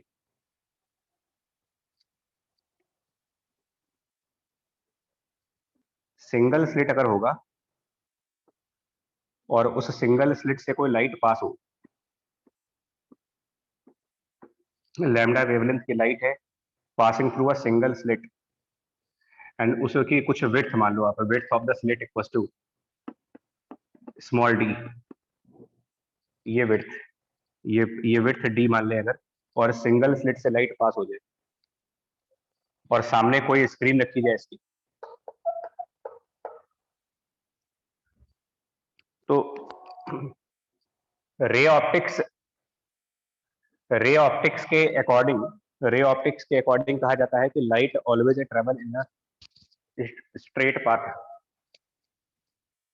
रे ऑप्टिक्स का कहना है कि लाइट जो आएगी वो सीधा जाएगी, it will travel in the straight path ऐसे। बट वेव ऑप्टिक्स क्या कहती है कि नहीं, लाइट सीधे नहीं जाएगी, मतलब लाइट सीधे तो जाएगी ही, बट थोड़ा बहुत इस कॉर्नर पे और इस कॉर्नर पर लाइट की बेंडिंग होगी, इधर भी लाइट बेंड हो जाएगी और इधर भी लाइट बेंड कर जाएगी, और उसी को डिफ्रैक्शन का फिनोमेना बोला गया है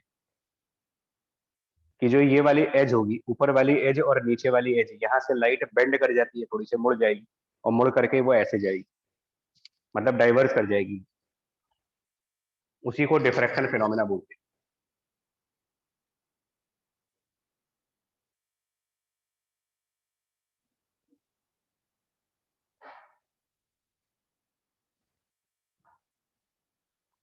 और ये क्यों होता है, मतलब लाइट बेंड कर जाती है, ये कहा जाता है कि लाइट बिल्कुल सीधे आएगी और स्क्रीन पर थोड़ा सा डाइवर्स होके जाती है, इस तरीके से लाइट फॉल करती है। ये डाइवर्जेंस जो है ना, divergence through a single slit, यही फिनोमिना डिफ्रैक्शन फिनोमिना है।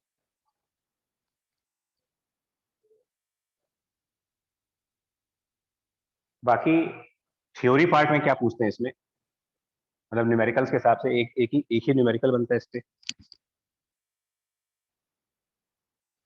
देखिए रीजन ये होता है इसमें, रीजंस जो है वो ये है, जो लाइट हम इंसिडेंट करवाते हैं उसके परपेंडिकुलर एक सरफेस बनाए अगर ना, लाइट के परपेंडिकुलर अगर आप एक सरफेस बनाओ, और surface which is perpendicular to this light,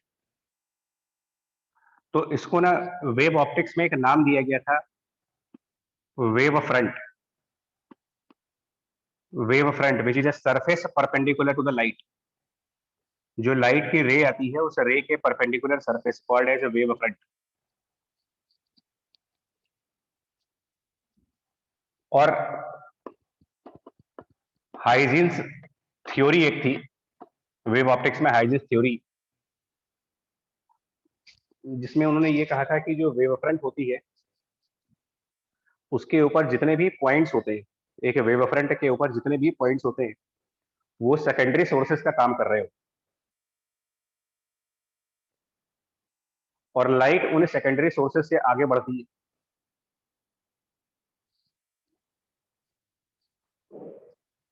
तो इस वेव फ्रंट के ऊपर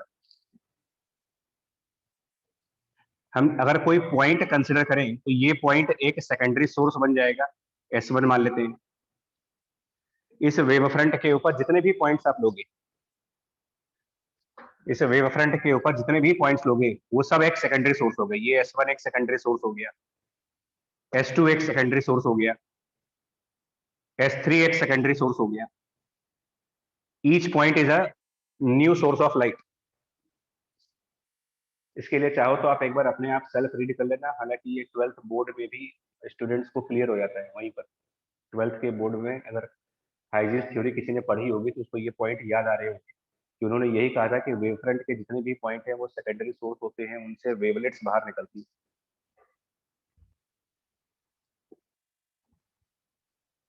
है। थोड़ा बहुत मेमोरी में ये चीज, yes sir. Huygens wave theory. Yes, every point is a new source of light. ये न्यू सोर्स, ये न्यू सोर्स, ये न्यू सोर्स, इनफैक्ट बहुत सारे पॉइंट्स होंगे इनमें, यानी यहाँ पर कई सारे पॉइंट सोर्सेस आ गए। उन कई सारे सोर्सेस से जब लाइट निकलेगी तो वो सब आपस में इंटरफेयर करेंगे। मतलब डिफ्रैक्शन भी प्रिंसिपली एक इंटरफेरेंस ही है, बट ये इंटरफेरेंस जिन लाइट्स के बीच में होगा, मतलब जिन सोर्सेस के लाइट के बीच में इंटरफेरेंस होनी है, S1 से जो लाइट निकलेगी, S2 से जो लाइट निकलेगी, S3 से जो लाइट निकलेगी, इन सोर्सेस से निकलने वाली लाइट जब आपस में इंटरफेयर करेंगी उसको डिफ्रैक्शन बोल रहे हो। तो ये यंग्स वाले एक्सपेरिमेंट में और इस वाले एक्सपेरिमेंट में डिफरेंस ये है कि यंग्स एक्सपेरिमेंट में जो इंटरफेरेंस हुआ था उसमें एक लाइट स्लिट 1 से निकल रही थी और एक लाइट स्लिट 2 से निकल रही थी, और इंटरफेरेंस यहाँ भी है, पर यहाँ इंटरफेरेंस जिन लाइट के बीच में होना है वो सारी लाइट्स निकलेंगी एक ही, निकलेंगी वो सब एक ही स्लिट से। एक स्लिट के अलग अलग पॉइंट से लाइट निकलती हैं और वो सब आपस में इंटरफेयर कर जाती है।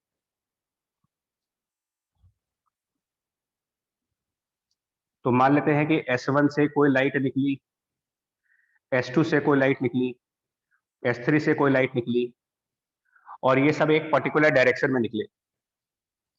ये सब एक पर्टिकुलर डायरेक्शन में निकले और वो पर्टिकुलर डायरेक्शन थीटा एंगल पर है। मतलब S1 से कोई लाइट वेव, S2 से कोई लाइट वेव, S3 से कोई लाइट वेव, एंड ये सब पैरेलल निकल रहे हैं एक दूसरे के पैरेलल थीटा एंगल पर।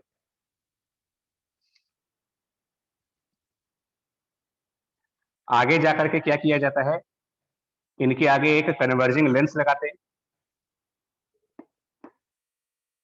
और उस लेंस का काम होता है इन पैरेलल इंसिडेंट लाइट्स को स्क्रीन के किसी पर्टिकुलर पॉइंट पर फोकस करना।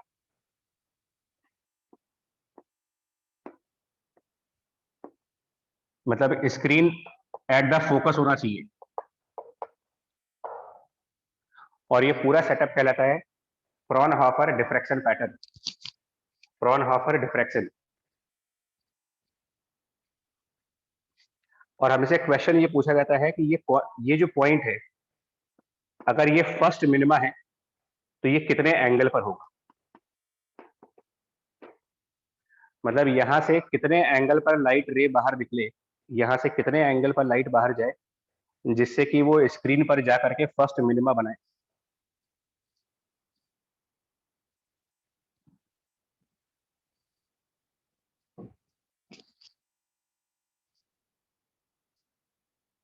नाउ कैसे करेंगे देखिए। सबसे इंपॉर्टेंट पार्ट ये है S1, S2, S3, इन सब से जो लाइट रे बाहर जा रही है ये पैरेलल फॉर्म में है, सब आपस में पैरेलल है, लेकिन आगे वो कन्वर्ज करेंगे बिकॉज ऑफ लेंस।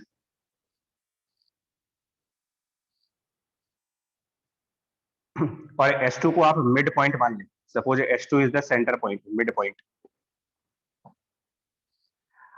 अब अगर हमें ये कैलकुलेट करना हो कि अगर ये कैलकुलेट करना हो कि जो वेव S1 से निकली है और जो वेव S2 से निकली है, wave from S1 and the wave from S2, इनमें क्या पाथ डिफरेंस बन रहा,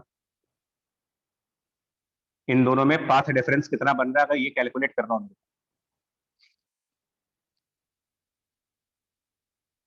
तो इसकी सेपरेट कैलकुलेशन दिखा देते हैं कहीं पर।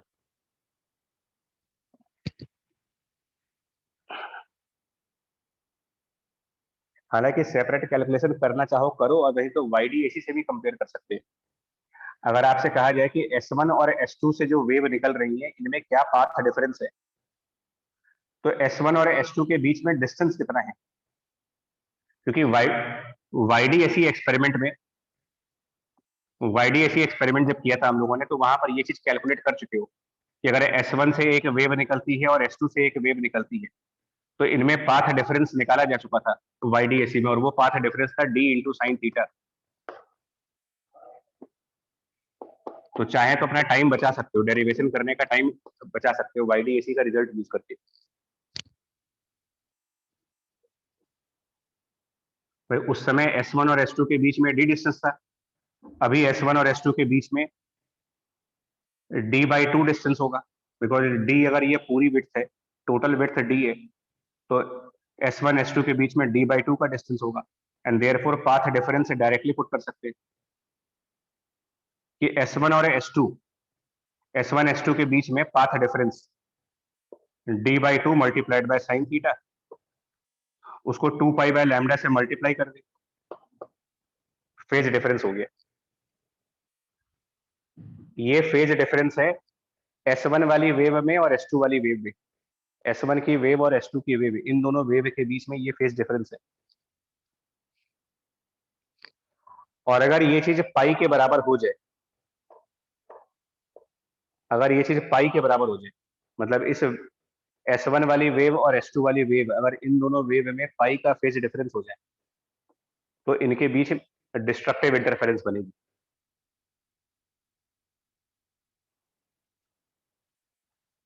ऐसे ही अगर पूछा जाए कि S2 और S3 के बीच में क्या फेज डिफरेंस होगा, S2 और S3 में फेज डिफरेंस, तो S2 और S3 भी d/2 डिस्टेंस पर है, ये दोनों पॉइंट्स में d/2 पर है। तो जितना फेज डिफरेंस S1 और S2 वाली वेव में होगा उतना ही फेज डिफरेंस S2 और S3 वाली वेव में होगा। और अगर ये वाली कंडीशन फुलफिल हो रही है तो S1 की वेव S2 वाली वेव के साथ डिस्ट्रक्टिव इंटरफेयर करेगी, S2 वाली वेव S3 वाले के साथ डिस्ट्रक्टिव इंटरफेयर कर जाएगी। इनफैक्ट S1 के जस्ट नीचे अगर कोई पॉइंट ले लें, S1 के जस्ट नीचे एक और सोर्स होगा,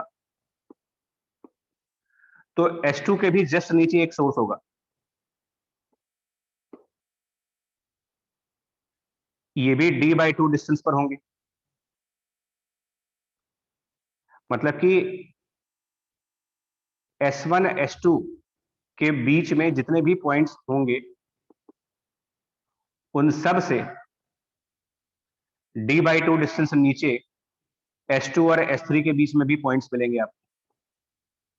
क्योंकि एक्चुअल में नंबर ऑफ पॉइंट्स बहुत सारे होंगे।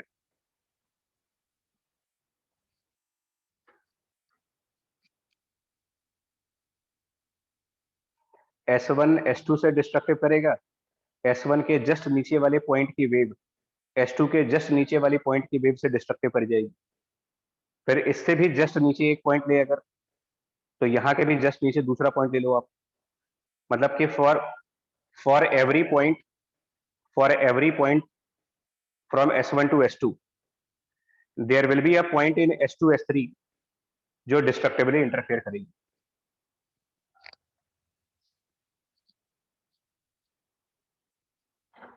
और इसीलिए इसको कंडीशन कहा जाता है, this is the condition for first minima.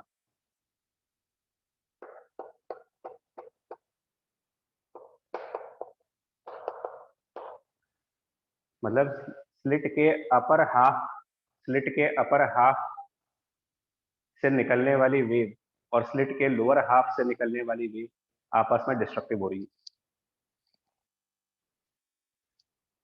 इसको जब सिंप्लीफाई कर लेते हैं तो अपना साइन थीटा मिल जाता है lambda by small D first minima के लिए।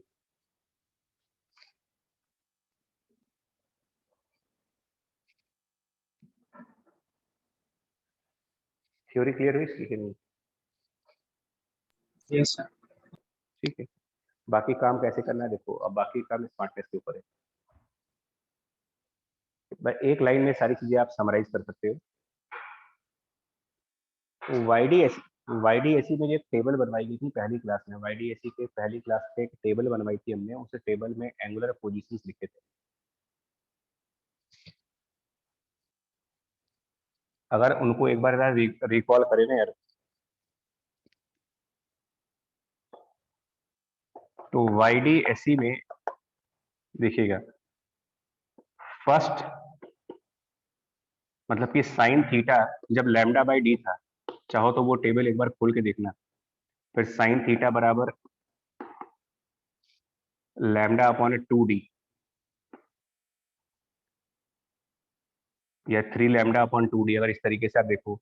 और फिर साइन थीटा बराबर 2 लैम्डा बाई डी। तो उस टेबल को अगर आप देखोगे तो YDAC में ये कहा गया था कि साइन थीटा जब लैम्डा बाई डी होता है तो ये position of the first maxima होती है। 2 lambda by D second maxima की पोजीशन थी, 3 लैम्डा बाई 2D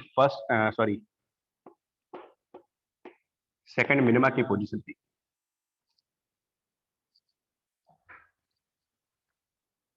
तो डिफ्रैक्शन में जस्ट अपोजिट कर दीजिए, बस रिजल्ट याद रहेंगे। YDAC में जहां फर्स्ट मैक्सिमा है उसी एंगल पर डिफ्रैक्शन में फर्स्ट मिनिमा आ रहा है। YDAC में जहां सेकंड मिनिमा था वहां सेकंड मैक्सिमा हो जाएगा, या जहां सेकंड मैक्सिमा है वहां सेकंड मिनिमा। एक्चुअली डिफ्रैक्शन में मैक्सिमा पूछा नहीं जाता, मिनिमा ही पूछते हैं खाली। तो सेकंड मिनिमा की पोजीशन मतलब YDAC के फर्स्ट सेकंड मैक्सिमाज और डिफ्रैक्शन के फर्स्ट सेकंड मिनिमाज सेम एंगल पर होंगे।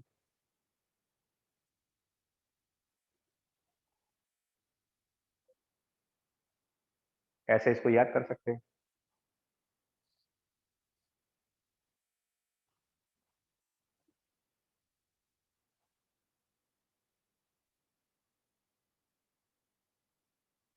इसमें क्वेश्चन ही बस इतना ही आता है, find the position of first minima, find the position of second minima. तो चाहे तो इस चैप्टर को पढ़ो, और नहीं पढ़ना है तो YDAC पढ़ा हुआ है उसका अपोजिट करके आप याद कर लो।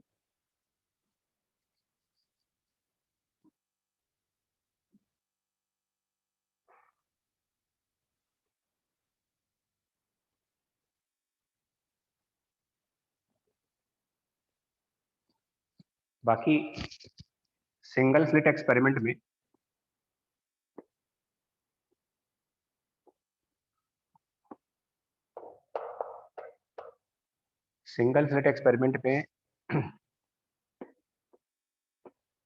ये ऑब्वियस है ना यार कि जो हम वेव फ्रंट की बात कर रहे थे,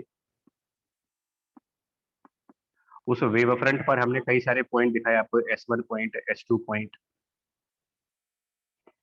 S3 पॉइंट।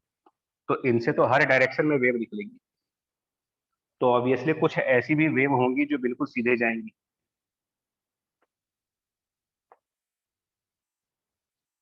तो जो S1 S2 S3 से बिल्कुल सीधे वेव आ रही और उनको लेंस के थ्रू फोकस करेंगे जब स्क्रीन के सेंटर पॉइंट पर, यहां पर किस टाइप का इंटरफेरेंस होगा? तो S1 से बिल्कुल सीधे एक वेव आ रही है, S2 से भी सीधे वेव आ रही है, S3 से भी सीधे वेव आ रही है। क्लियरली इन वेव में कोई फेज डिफरेंस है नहीं। जितना लेंथ S1 की वेव कवर कर रही है उतना ही लेंथ S2 वाली वेव कवर कर रही है, उतना ही लेंथ S3 वाली वेव कवर कर रही है। पाथ डिफरेंस तो आ ही नहीं रहा। और जब पाथ डिफरेंस 0 आएगा तो मतलब ये सारी की सारी वेव एक दूसरे के साथ कंस्ट्रक्टिवली इंटरफेयर करेगी। इसीलिए सेंटर पॉइंट जो होता है यहां पर मैक्सिमम इंटेंसिटी होगी।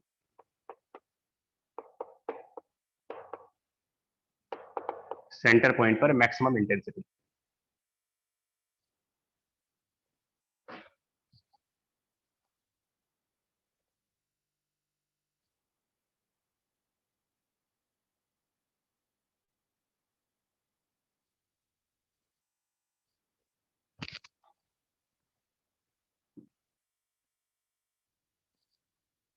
और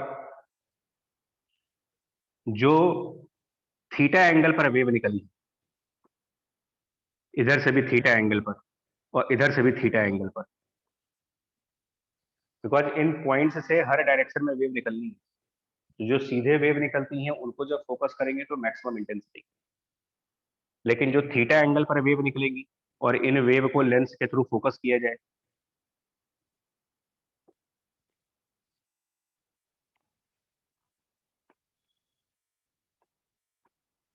तो अगर ये थीटा की value sine inverse lambda by D,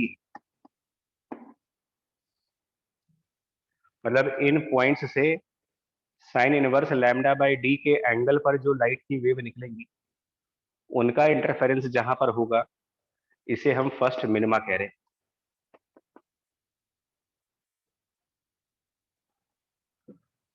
और सिमेट्रिकल पैटर्न बनेगा तो S1 S2 S3 से थीटा एंगल नीचे की तरफ, थीटा एंगल नीचे, फिर थीटा एंगल नीचे, फिर थीटा एंगल नीचे, वो नीचे के साइड भी फर्स्ट मिनिमा बनाएंगे।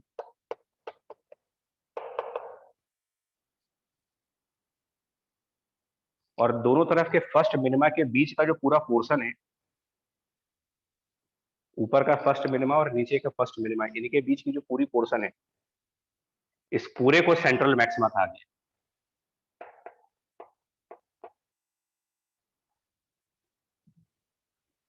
ऐसे में पूछते हैं कि angular width of central maxima, angular width of central maxima, यानी इस पॉइंट से लेकर के और इस पॉइंट के बीच का पूरा एंगल, ऊपर फर्स्ट मिनिमा और नीचे के फर्स्ट मिनिमा के बीच पूरा एंगल। तो सेंटर से जितने एंगल ऊपर फर्स्ट मिनिमा होगा, सेंटर से उतने ही एंगल नीचे सेकंड इधर भी फर्स्ट मिनिमा होगा, और वो एंगल ये है, तो इसका डबल कर देंगे 2 sine inverse lambda by D, जो कि अप्रोक्सीमेटली 2 लैम्डा बाई डी भी लिख सकते हो, बिकॉज ये छोटे एंगल्स होंगे।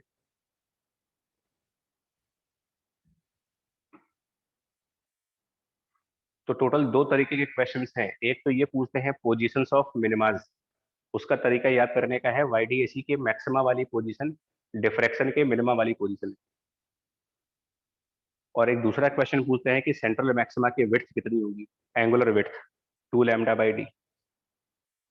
लीनियर विड्थ पूछेंगे तो याद करिए फर्स्ट मिनिमा YDAC का फर्स्ट मैक्सिमा था, ये पॉइंट YDAC का फर्स्ट मैक्सिमा था, यानी ये distance d lambda by small d है, but it is first maxima of YDAC। इतना ही डिस्टेंस नीचे चले जाओ तो linear width of central maxima, linear width of central maxima d lambda by d का डबल कर दे, मतलब 2 टाइम्स ऑफ दिस वैल्यू।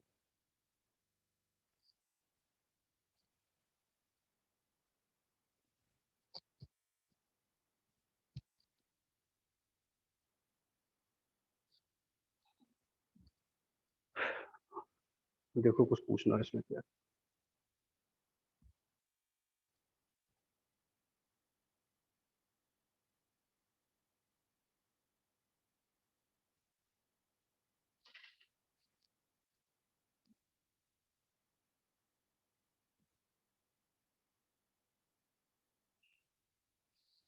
है कोई क्वेरी इसमें? Sir no sir. No sir. आपको ये बात अगर समझ के बैठना कि इन पॉइंट्स से मल्टीपल डायरेक्शंस में वेव निकलती है, और मल्टीपल डायरेक्शन में निकलने वाली पैरेलल वेव्स,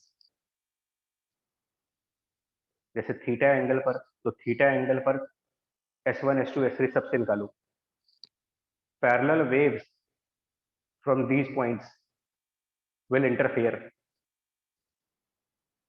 एंड वो कितने एंगल पर एक दूसरे के पैरेलल हो रहे हैं, उस एंगल की वैल्यू डिसाइड करती है कि उनका जब इंटरफेरेंस होगा तो मिनिमा फर्स्ट वाला बनेगा या फिर सेकंड वाला बनेगा।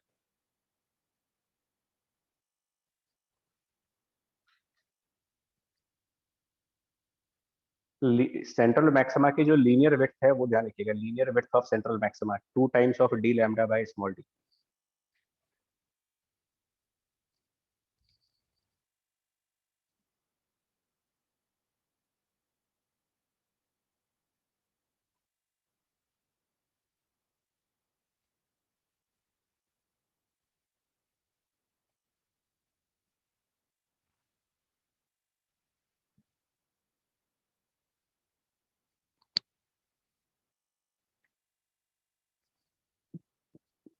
ऐसे ही एक कोर्स होता है, जो डिफ्रैक्शन है ना, इसी के तरीके से जैसे डिफ्रैक्शन ले रहे हैं वैसे ही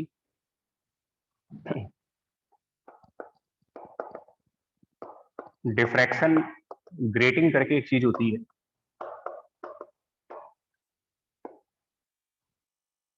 डिफ्रैक्शन ग्रेटिंग में देखिए, यंग्स एक्सपेरिमेंट 2 स्लिट्स का था, डिफ्रैक्शन सिंगल स्लिट का है, और diffraction grating it is something like 10,000 slits, 20,000 slits, मतलब लार्ज नंबर ऑफ स्लिट्स।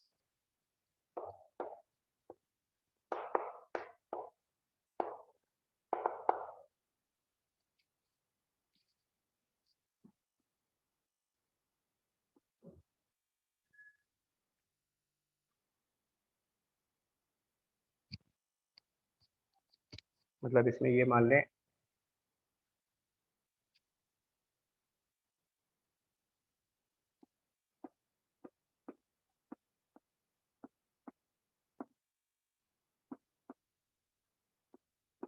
इस तरीके से बहुत सारे स्लिट्स बनाती है, S1 slit, S2 slit, S3, S4, S5, S6, इस तरीके से एंड सो ऑन करके बहुत सारी स्लिट्स हैं, और इनके सामने स्क्रीन।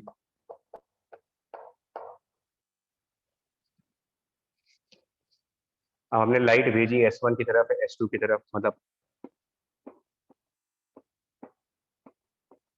इसमें भी यही काम करना होता है। मान लें दो कंजिक्यूटिव स्लिट्स के बीच में डिस्टेंस स्मॉल d है,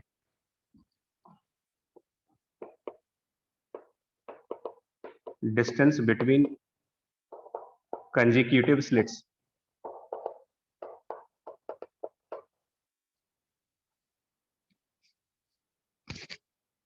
बाकी इसमें भी वही काम होना है जो डिफ्रैक्शन में होना है। S1 से जो लाइट निकलेगी वो हर डायरेक्शन में जाएगी, S2 से जो लाइट निकलेगी वो हर डायरेक्शन में जाएगी, S3 से जो लाइट निकलेगी वो हर डायरेक्शन में, S4 से। ये कई सारे सोर्स बन गए, यहां पर एक सोर्स बन गया, इससे स्ट्रेट लाइट भी निकलेगी, एंगल पर भी निकलेगी, इधर भी लाइट निकलेगी। ऐसे ही S2 से होगा, ऐसे ही S3 से होगा, ऐसे ही S4 से होगा। S1 हर डायरेक्शन में लाइट एमिट कर रहा है, S2 हर डायरेक्शन में लाइट एमिट कर रहा है, S3 भी हर डायरेक्शन में लाइट एमिट कर रहा है। तो हमने क्या काम किया, S1 से एक लाइट वेव कंसिडर की जो यहां थीटा एंगल पर निकली थी। S2 से एक लाइट वेव कंसिडर की, वो भी थीटा एंगल पर।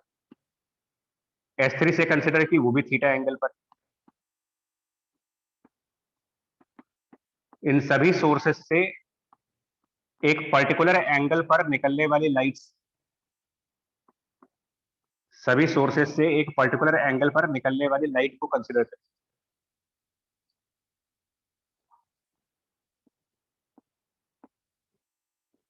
और इन सब के आगे रख दे लेंस,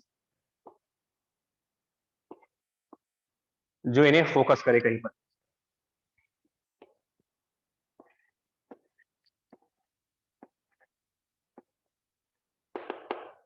किसी पॉइंट पी पर फोकस करे, और हम ये चाहते हैं कि पॉइंट पी पर मैक्सिमा आ रहा हो, तो थीटा की क्या वैल्यू बननी चाहिए? और maxima eight point P, value of theta.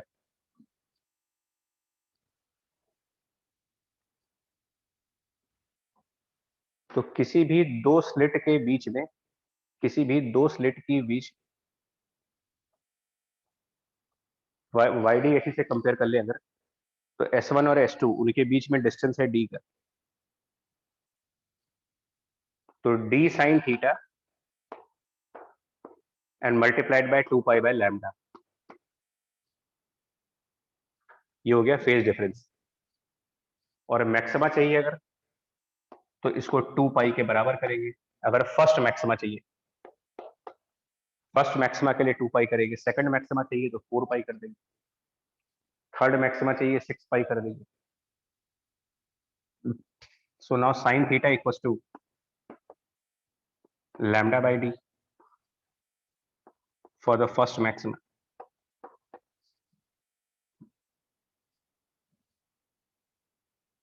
फिर YDAC आ गया।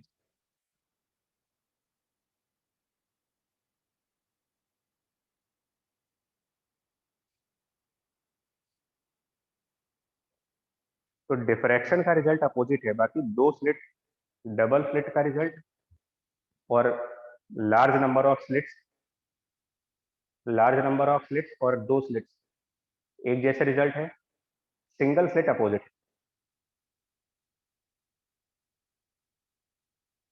इसके सेकंड मैक्सिमा वही, सेकंड मैक्सिमा की एंगल वही बनेगी जो YDAC के सेकंड मैक्सिमा की थी, थर्ड मैक्सिमा वो सब वैसे ही बनेंगे।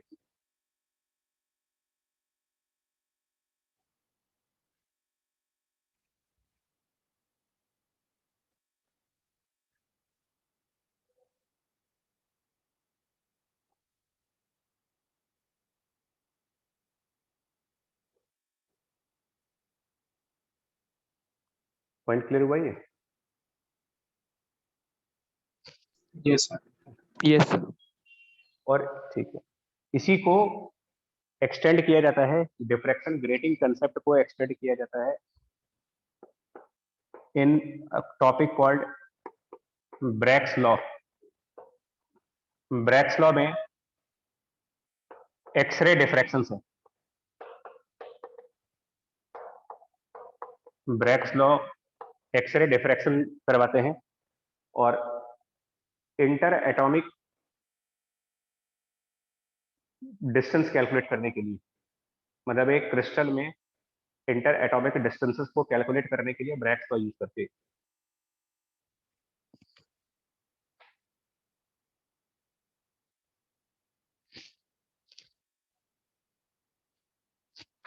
इसको जरा ध्यान रखना, इस बात को ध्यान रखिएगा, ये जो चीज लिखी गई है, क्योंकि यही काम यूज करने वाले हैं इसमें। डिफ्रैक्शन ग्रेटिंग ही ब्रैक्स लॉ है। ये थ्योरी याद रखनी चाहिए, डी साइन थीटा वाला। अभी हमारे पास जगह नहीं है तो डायग्राम कैरी करके।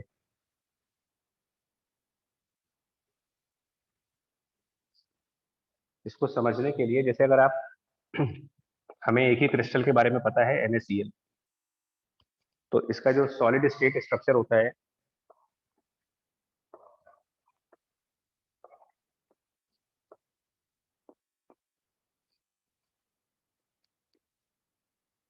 जितना हमें याद है, इसका सॉलिड स्टेट स्ट्रक्चर कुछ ऐसे होता है, क्यूबिकल टाइप का, और इसमें कई सारे प्लेन्स होते हैं। तुम लोग को मुझसे बेटर पता होगा। ऐसे कुछ क्यूबॉइडिकल होते हैं और उसमें शायद ऐसे बोलते हैं कि इस वर्टेक्स पर सोडियम एटम होता है, शायद इधर फिर क्लोरीन होता है, ऐसे करके शायद, पता नहीं एग्जैक्टली मतलब ये सब इन वर्टिसेस पर एलोकेट होते हैं। ये सब चैप्टर सॉलिड स्टेट में मिलेगा तुम्हें।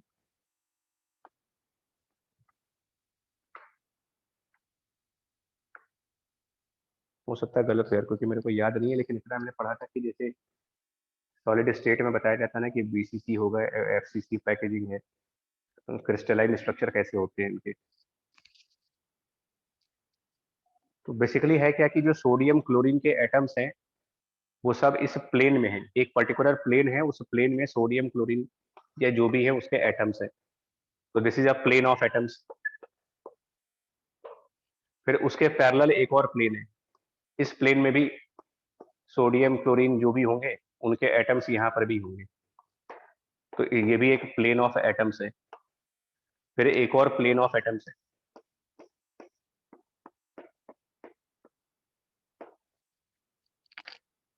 मतलब जो सॉलिड स्टेट में सॉलिड्स होते हैं वो जब क्रिस्टलाइन फॉर्म होते हैं, क्रिस्टल के फॉर्म में, तो उनका एक स्पेसिफिक मैनर होता है, और दो कंजिक्यूटिव प्लेन्स के बीच में जो डिस्टेंस डी है, यही कैलकुलेट करने के लिए ब्रैग्स लॉ बना है। दो इंटर एटॉमिक प्लेनर डिस्टेंसेस, यही डी कैलकुलेट करने के लिए ब्रैग लॉ यूज किया गया है।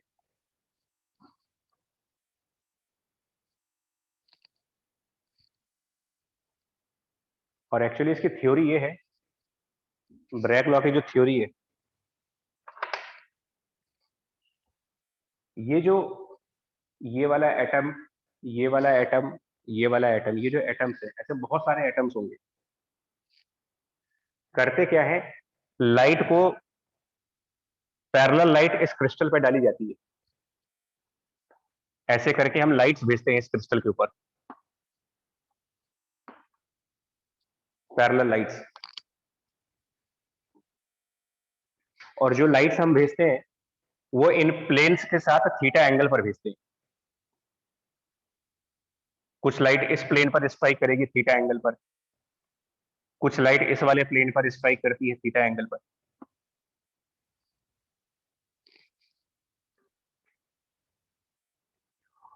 और जब लाइट इन प्लेन्स पर जाती है तो इन एटम्स से वो डिफ्रैक्ट होती है। ये डिफ्रैक्ट करता है लाइट को, ये एटम डिफ्रैक्ट करता है लाइट को, ये एटम डिफ्रैक्ट करता है लाइट को।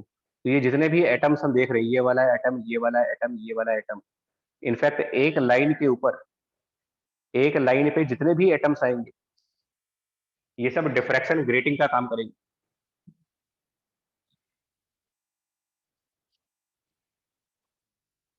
मतलब ये कुछ ऐसा ही काम हो गया कि हमारे पास कई सारी स्लिट्स है, मल्टीपल स्लिट्स। स्लिट मतलब कि ये एटम, जैसे अगर ये क्लोरीन है तो ये क्लोरीन एक स्लिट का काम करेगा। अगला वाला अगर सोडियम है तो सोडियम एक स्लिट का काम करेगा। और ये डिफ्रैक्शन ग्रेटिंग जैसे काम हो गए।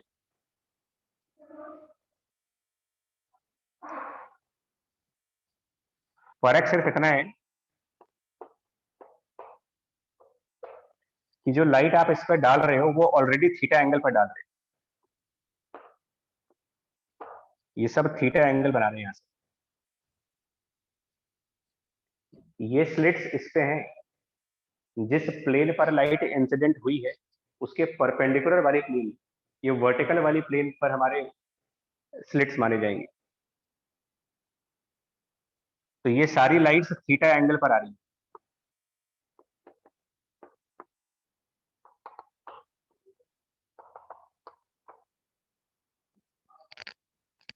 और ये एटम्स उनको रिफ्लेक्ट करेंगे। लाइट आएगी, क्लोरीन से रिफ्लेक्ट हो गई, सोडियम से रिफ्लेक्ट हो गई, इस वाले से रिफ्लेक्ट हो गई, और दूसरे साइड चली गई लाइट।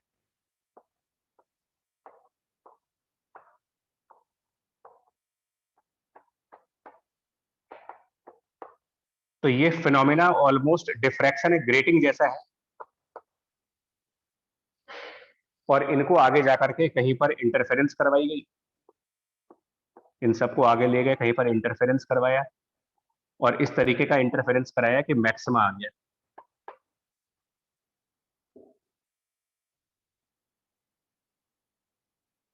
एनालॉग समझना यार, ये जो स्लिट्स हैं, ये वाले एटम्स हैं, वर्टिकल लाइन पर प्रेजेंट एटम्स हैं, और वर्टिकल लाइन पे प्रेजेंट एटम्स, ये वाला एटम और ये वाला एटम, इनके बीच में जो डिस्टेंस है वो बेसिकली इन दो प्लेन्स के बीच का डिस्टेंस है।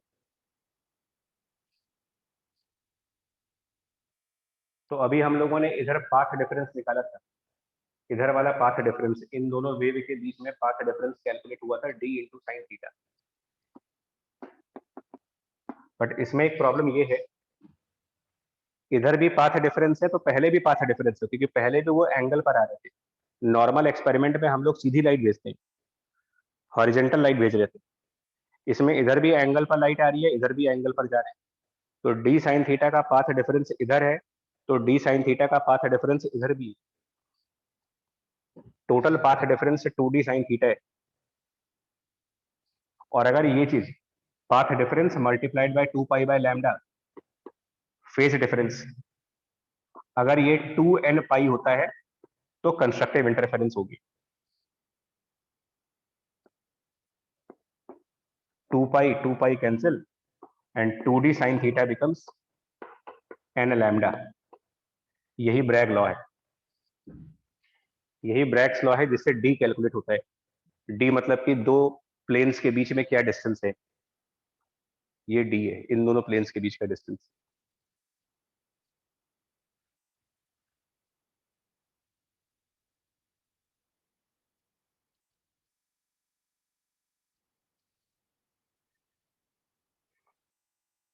Bragg's law work on the principle of diffraction grating multiple slit interference, pattern law, इस कंसेप्ट के ऊपर ब्रैग्स लॉ काम कर रहा है।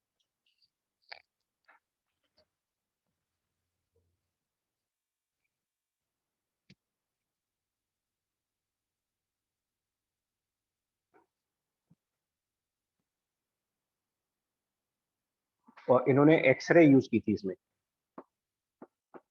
ब्रैग ने अपने एक्सपेरिमेंट में एक्सरे डाले थे।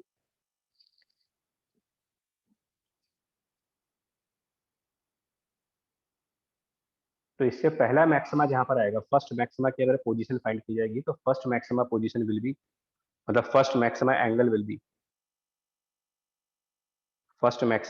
बी, निकाल लेंगे n इक्वल टू 1 करके।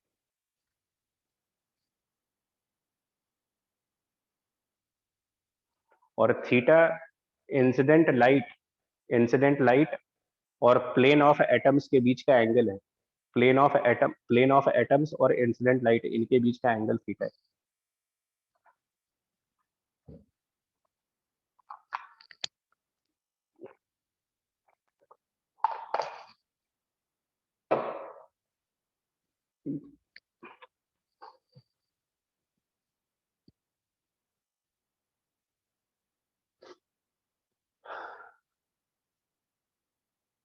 सर वो पहले वाले पार्ट डिफरेंस को भी जोड़ के 2d sin थीटा हुआ है। हाँ जी, इधर से मतलब स्लिट्स पर आने से पहले ही पाथ डिफरेंस है, और स्लिट से निकलने के बाद फिर पाथ डिफरेंस है, तो डबल हो गया।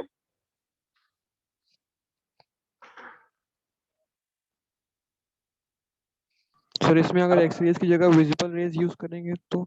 नहीं, हम नहीं करेंगे, देखो कोई नहीं करेगा, इनफैक्ट हम या कोई नहीं करेगा, ये एक ऑलरेडी किए हुए एक्सपेरिमेंट है, हमें इनमें कुछ करना नहीं है। हमें तो खाली बस इसको समझना होता है, या तो फॉर्मूला याद करना होता है। समझने से ये रहता है कि आपको ये मालूम चल जाता है कि डी क्या है। इसमें निश्चिंत रहो, इसमें कोई वेरिएशन नहीं करेगा, कभी नहीं होगा, मतलब इवन एग्जाम्स में भी नहीं यस। होगा। बाकी एक था, एक लास्ट इसका सर, डेविसन जर्मर एक्सपेरिमेंट एक होता है, डेविसन जर्मर एक्सपेरिमेंट। ये सब एक्सक्लूसिव टॉपिक मेंस वाले हैं। डेविसन जर्मर एक्सपेरिमेंट, अब पता नहीं आपने नाम सुना है इसका कि नहीं सुना है।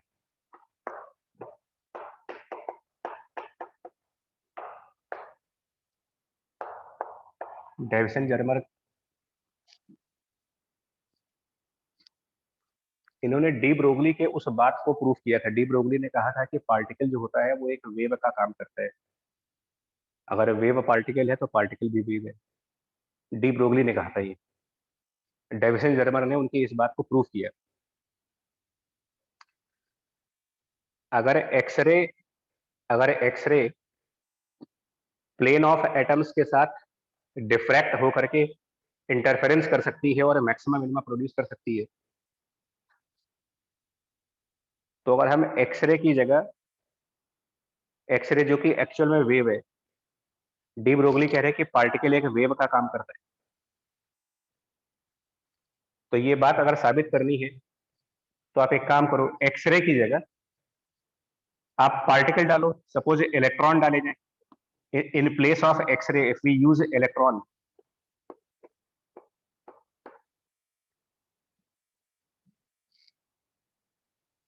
in place of X-ray, if we use electrons,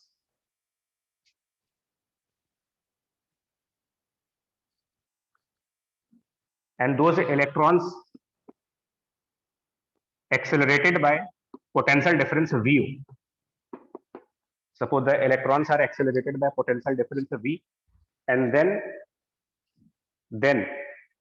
the electrons are incident on a solid crystal, just like X-rays were incident in Bragg's law. मतलब ब्रैग्स लॉ में जहां पर एक्सरे डाला गया था वहां पर इलेक्ट्रॉन डाले गए, बट इलेक्ट्रॉन्स को पहले एक्सेलरेट कर दिया गया। तो डी ब्रोगली के हिसाब से इन इलेक्ट्रॉन्स का जो वेवलेंथ होगा h divided by, de Broglie ने कहा था कि h अपॉन मोमेंटम, और मोमेंटम को लिख सकते हैं root of 2 into mass into energy, de Broglie, और एनर्जी को लिख सकते हैं charge into potential difference. So this is the de Broglie wavelength. तो अगर हम एक्सरेज की बजाय इलेक्ट्रॉन यूज कर लेंगे तो ब्रैग लॉ जो कि 2d sine theta was n lambda, lambda की जगह h अपॉन ये बन जाएगा।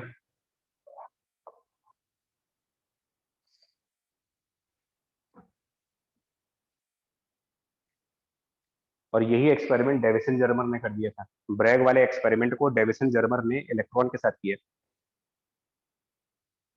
और उनका एक्सपेरिमेंट इस फॉर्मूले को कंफर्म कर रहा था। मतलब एक्सपेरिमेंटल रिजल्ट्स इस फॉर्मूले से जो रिजल्ट बनते थे उन दोनों मैच कर गए थे। ब्रैग ने जो फॉर्मूला बनाया था वो तो वेव के लिए बनाया था, ब्रैग का लॉ एक्चुअल वेव के लिए था, बट उसी लॉ को जब इलेक्ट्रॉन के लिए यूज किया गया और फर्स्ट मैक्सिमा का एंगल फॉर्मूले से निकाला गया और फर्स्ट मैक्सिमा का एंगल एक्सपेरिमेंट में निकाला गया, दोनों सेम आ गए। तो डेविसन जर्मर ने ये डिक्लेयर कर दिया था कि इसका मतलब कि इलेक्ट्रॉन भी वैसा ही काम कर रहे हैं जैसा कि एक्सरेज काम कर रहे थे, क्योंकि अगर ये दोनों एक जैसा काम नहीं करते तो एक ही फॉर्मूला दोनों के लिए लगाने पर एक्सपेरिमेंट सक्सेसफुल नहीं होते। सक्सेसफुल एक्सपेरिमेंट जो फॉर्मूला एक्सरे के लिए बना था वही फॉर्मूले से इलेक्ट्रॉन का भी हो रहा है, विच मीन्स कि electron is also acting like a wave. हालांकि डेविसन जर्मर ने अपने एक्सपेरिमेंट में जो क्रिस्टल यूज किया था वो सोडियम क्लोराइड नहीं था, इन्होंने निकल यूज किया था, निकल का क्रिस्टल यूज किया था लोगों ने। तो ये तो साइंस हिस्ट्री की बात है। कहने का मतलब ये है कि डिफ्रैक्शन ग्रेटिंग, ब्रैग्स लॉ और डेविसन जर्मर तीनों एक ही चीजें। डिफ्रैक्शन ग्रेटिंग में एक्चुअल में स्लिट्स होती है, ब्रैग्स लॉ में एटम्स स्लिट का काम करते हैं, और डेविसन जर्मर में वेव की बजाय इलेक्ट्रॉन को यूज किया गया। तीनों एक ही experiment. Single slit diffraction YDAC के जस्ट अपोजिट है। YDAC के मैक्सिमास की जगह पर सिंगल स्लिट के मिनिमास है, और बाकी YDAC तो डिटेल में हो ही है पूरा।